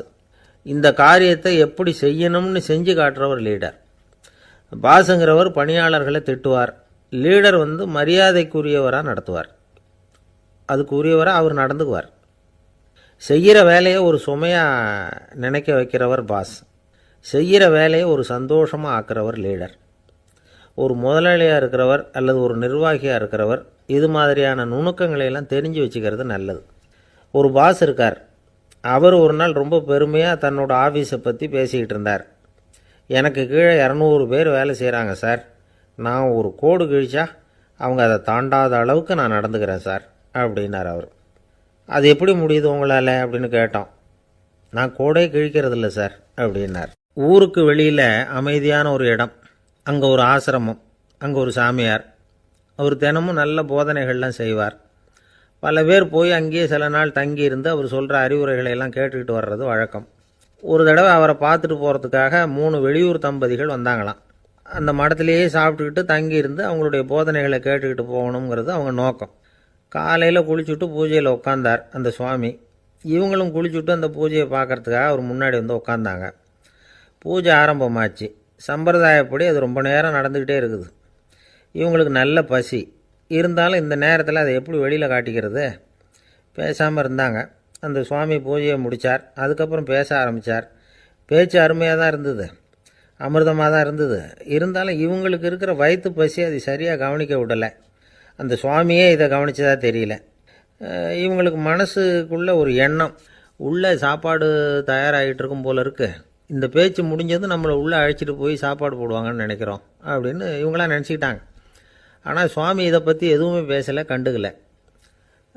ஒரு அம்மாவால் அதுக்கு மேலே சும்மா இருக்க முடியுமா? முடியல. சாப்பாட்டை கவனிக்கலாமா அப்படின்னு சொல்லி மெதுவாக ஆரம்பித்தாங்க. கவனிக்கலாமே அப்படின்னு உள்ளே அழைச்சிட்டு போனார் சுவாமி. இவங்க ரொம்ப அவசரமாக எழுந்திரிச்சு உள்ளே ஓடினாங்க. அங்கே ஒரு மேஜை மேலே ஒரு கிண்ணம் மூடி இருந்தது. இதுதான் சாப்பாட்டு மேஜை போல இருக்குது, இங்கே சாப்பாடு வந்துடும் அப்படின்னு நினச்சாங்க. உடனே போய் சுற்றி உட்காந்துக்கிட்டாங்க. சுவாமி அந்த கிண்ணத்தை எடுத்து அந்த அம்மா கிட்ட கொடுத்தார். அவங்க அதை வாங்கி மூடியை திறந்து பார்க்குறாங்க. உள்ளே ஒரு சாவி இருக்குது. சரிதான், இது சமையலறை சாவி போல இருக்குது, அங்கே போய் அதை திறந்து சாப்பாட்டை நாமே எடுத்துக்கிட்டு வந்து இங்கே வச்சுக்கிட்டு சாப்பிட்ணும் போல இருக்குது அப்படின்னு நினச்சாங்க. சாவி இருக்கு இல்லையா, வாங்க பூட்டு நிறையா காட்டுறேன் அப்படின்னு சுவாமி அவங்கள அழைச்சிட்டு போனார், காட்டினார். இவங்க அந்த அறையை ரொம்ப ஆவலோடு திறந்தாங்க. உள்ளே பார்த்தா அங்கே அரிசி, பருப்பு, விதவிதமான காய்கறி எல்லாம் இருக்குது. சமையலுக்கு வேண்டிய மிளகாய், எண்ணெய், பால், தயிர், நெய் இப்படி எல்லாமே இருக்குது. அடுப்பு, விறகு, நெருப்பு போட்டி அது கூட அங்கே இருக்குது. சாப்பாடு தயாராக இருக்கும்னு நினச்சிக்கிட்டு போனால் இப்படி இருக்குதே அப்படின்னு சொல்லி அதை பார்த்ததும் ரொம்ப சோர்ந்து போட்டாங்க அவங்க. சுவாமி, என்ன இது சாப்பாடு இல்லையா அப்படின்னாங்க. அதுதான் சாப்பாட்டுக்கு வேண்டிய எல்லாம் இங்கே இருக்குதே, அடுப்பு மூட்டி நீங்கள் தான் அவங்கவுங்க ருசிக்கு தகுந்த மாதிரி சமைச்சிக்கணும், இந்த சன்னியாசிக்கு எப்படி சமைக்க தெரியும் அப்படின்னு கேட்டார் சுவாமி. சாப்பாடு தயாராக இருக்கும்னு நாங்கள் எதிர்பார்த்தோம் அப்படின்னாங்க. நீங்கள் இப்படி சொல்லுவீங்கன்னு நானும் எதிர்பார்த்தேன். இது வரைக்கும் நான் எவ்வளவோ தத்துவம்லாம் எடுத்து சொன்னேன். எல்லாத்தையும் விட இதுதான் அனுபவபூர்வமான தத்துவம். ஆண்டவன் நமக்கு நல்ல மனசை கொடுத்துருக்குறான், நல்ல வாய்ப்புகளையும் தந்திருக்கிறான், அதையெல்லாம் பயன்படுத்திக்கக்கூடிய மூளையையும் சிந்தனையையும் கொடுத்துருக்குறான். அதனால் அடுப்பை தான் நீங்கள் மூட்டணும், அடுப்பை நீங்கள் தான் மூட்டணும், உங்களுக்கு உகந்ததை நீங்கள் தான் சமைச்சு ருசித்து அனுபவிக்கணும். ஆண்டவனே அதை செஞ்சிகிட்டு இருக்க மாட்டான் அப்படின்னாராம் அந்த சுவாமி. நம்முடைய வாழ்க்கையில் பல நல்ல பலன்களை பெறுறதுக்கு நாம் தான் முயற்சி பண்ணணும். அதுக்குரிய சூழ்நிலையை தான் ஆண்டவன் கொடுப்பானே தவிர அதை விளக்கிறதுக்காக தான் அந்த சுவாமி அப்படி செஞ்சு காட்டியிருக்கிறார். இது ஒரு பெரியவர் இப்படி ஒரு விளக்கம் கொடுத்தார். அதுக்கப்புறம் அந்த 3 தம்பதிகளும் தெளிவடைஞ்சுட்டாங்களாம். நாம் தெளிவடைகிறது எப்போங்கிறது தான் தெரியல அப்படின்னு பல பேர் இதை கேட்டுட்டு சொல்லிகிட்டு இருக்கிறாங்க. இந்த கதையை நம்முடைய நண்பர் ஒருத்தர்கிட்ட சொன்னேன். அந்த நண்பர் ரொம்ப சந்தோஷப்பட்டார். நீங்கள் சொல்கிறது கரெக்டு சார், ஆனால் நான் அதை விட ஒரு படி மேலே சார். எனக்கெல்லாம் அரிசி, பருப்பு இருக்கிற ரூம் எதுன்னு கையை காட்டிட்டா போதும், உடனே கிண்ணத்துலேருந்து சாவியை எடுத்து கொடுக்கணுங்கிற அவசியம்லாம் இல்லை எனக்கு. அப்புறம் எப்படி ரூமை திறந்துருவீங்க அப்படின்னு கேட்டேன். பூட்டை உடச்சி திறந்துருவேன், அதுதான் எனக்கு பழக்கம் அப்படிங்கிறார். ஒருத்தரை பார்த்து உன்னுடைய நண்பர்கள் யார் அப்படின்னு ஒரு கேள்வி கேட்டு பாருங்க, கொஞ்சம் யோசித்து பதில் சொல்லுவாங்க. அவங்கக்கிட்டேயே உன்னுடைய எதிரிகள் யார் அப்படின்னு கேளுங்க, கடகடன்னு ஒப்பிச்சிருவாங்க. நம்ம மனசு இருக்க அது எப்படின்னா, நம்ம நண்பர்களை விட எதிரிகளை அது நல்லா ஞாபகத்தில் வச்சுக்கும். இது ஒரு ஆச்சரியமான உண்மை. உங்களால் நண்பர்களை மறந்துட முடியும், ஆனால் எதிரிகளை மறந்துட முடியாது. இது ஒரு வேடிக்கையான நிலைமை தான். அழகான தருணங்களை நாம் ஏன் மறந்துடுறோம்? இது இயற்கை. ஏன்னா நம்ம மனசு மலர்களை கவனிக்கிறதில்ல, அதில் இருக்கிற முள்ளை தான் கவனிக்குது. தன்னை காயப்படுத்துகிற எதையும் அது உடனே கண்டுகொள்ளுது. ஒரு தெளிந்த சிந்தனை உடைய மனசு மிக அழகாக உள்ள எல்லாத்தையும் கவனிக்கும். அது நன்றியுடன் உணரக்கூடிய எல்லாத்தையும் பார்த்து குறிச்சிக்கும். இப்படிப்பட்டவங்க வாழ்க்கை இயல்பாகவே நல்லா அமையும். அது ரொம்ப அபூர்வம். மனசில் உள்ள ஒரு சிறிய அமைப்பை மாற்றுவதை பொறுத்து தான் இந்த விஷயம் அப்படிங்கிறார் ஓஷோ. ஒரு யூத கோவில் இருந்து தான், அது யூதர்களின் மடமாகவும் இருந்தது. அங்கே ஒரு தலைமை குரு, அவர் ரொம்ப கண்டிப்பானவர். அந்த கோவிலை ஒட்டி ஒரு தோட்டம். ஒரு நாள் காலையில் அந்த தோட்டத்தில் 2 இளம் யூதர்கள் நடந்து போய்கிட்டு இருக்கிறாங்க. காலையில் 1 மணி நேரம், மாலையில் 1 மணி நேரம் அவங்க அந்த தோட்டத்தில் நடக்கிறதுக்கு அனுமதி உண்டு. மற்ற நேரங்களில் அவங்க மத புத்தகங்களை படிக்கணும், பிற விதிமுறைகளை கடைபிடிக்கணும். அந்த 2 பேருமே தொடர்ந்து புகைப்பிடிக்கிற பழக்கம் உள்ளவங்க. ஆனால் கோவில் மடத்தில் இருக்கிறப்போ அவங்க புகைப்பிடிக்க முடியாது, அது கடுமையான குற்றம். சரி, நாம் தோட்டத்தில் இருக்கிறப்போவாவது புகைப்பிடிக்கலாமா அப்படின்னு ஒரு ஆசை அவங்க 2 பேருக்குமே. இருந்தாலும் பயம். இப்படி கேட்டால் மதகுரு என்ன சொல்லுவாரோ அல்லது என்ன செய்வாரோங்கிற பயம். இப்படியே கொஞ்ச நாள் ஆச்சு. ஒரு நாள் அந்த 2 பேரில் ஒருத்தன் ரொம்ப கலங்கி போய் அந்த கோவிலிருந்து வெளியில் வந்துக்கிட்டு இருந்தான். வந்தவன் நேராக தோட்டத்து பக்கம் போனான். அங்கே இன்னொருத்தன் ஆனந்தமாக புகை பிடிச்சிக்கிட்டு இருக்கிறான். அதை பார்த்து தான் இவனுக்கு அதிர்ச்சி. அட கடவுளே, என்ன இது, நீ கேட்காமலே ஆரம்பிச்சிட்டியா அப்படின்னா. இல்லை இல்லை, நான் கேட்டுவிட்டு தான் ஆரம்பிச்சிருக்கேன்னா அவன். அப்படியா, என்ன மனுஷன் இவர், நானும் தான் கேட்டேன், என்ன கண்ணாமுன்னான்னு திட்டிவிட்டார். இது என்ன கோவிலா இல்லை நரகமா? உனக்கு புகை பிடிக்கணும்னு ஆசையாக இருந்தால் நரகத்துக்கு போகணும்னு சொல்லிவிட்டார். அது சரி, உன்னை மட்டும் எப்படி அனுமதிச்சார் அப்படின்னு கேட்டான் இவன். அவன் சிரிச்சுக்கிட்டே, நீ எப்படி கேட்ட சொல்லு அப்படின்னா. நாம் இந்த தோட்டத்துக்கு வர அனுமதிக்கப்பட்டிருக்கிறதே ஜபத்துக்காகத்தானே, அதனால் நான் ஜபம் சொல்லும் பொழுது புகை பிடிக்கலாமா அப்படின்னு கேட்டேன். அதுக்கு தான் அவர் சத்தம் போட்டு என்னை அடிக்கவே வந்துட்டார் அப்படின்னா இவன். நீ ஒரு மாதிரியாக கேட்டிருக்க, நான் வேறு மாதிரியாக கேட்டிருக்கிறேன். ஜெபம் சொல்லும்போது புகை பிடிக்கலாமான்னு நீ கேட்டிருக்க. ஐயா, புகை பிடிக்கும் பொழுது ஜபிக்கலாமா அப்படின்னு நான் கேட்டேன். அதில் தப்பு ஒன்றும் இல்லை அப்படின்னு பதில் சொல்லிட்டார் அப்படின்னா. ஒரு சிறிய மாற்றம்தான் அது மிகப்பெரிய மாறுதலை ஏற்படுத்தி விட்டது. மனசு நல்ல விதமாக சிந்திக்க ஆரம்பிச்சுட்டுதுன்னா மகிழ்ச்சிக்கு பஞ்சம் இல்லை. ஒரு கஞ்சன் ஆற்றுல விழுந்துட்டான். வெள்ளத்தில் தத்தளிச்சிக்கிட்டு இருக்கிறான். கரையில் நின்ன ஒருத்தர், உன் கையை கொண்டா இப்படி பிடிச்சி இழுத்து கரையில் சேர்த்து விடுறேன்னார். எதையும் கொடுத்து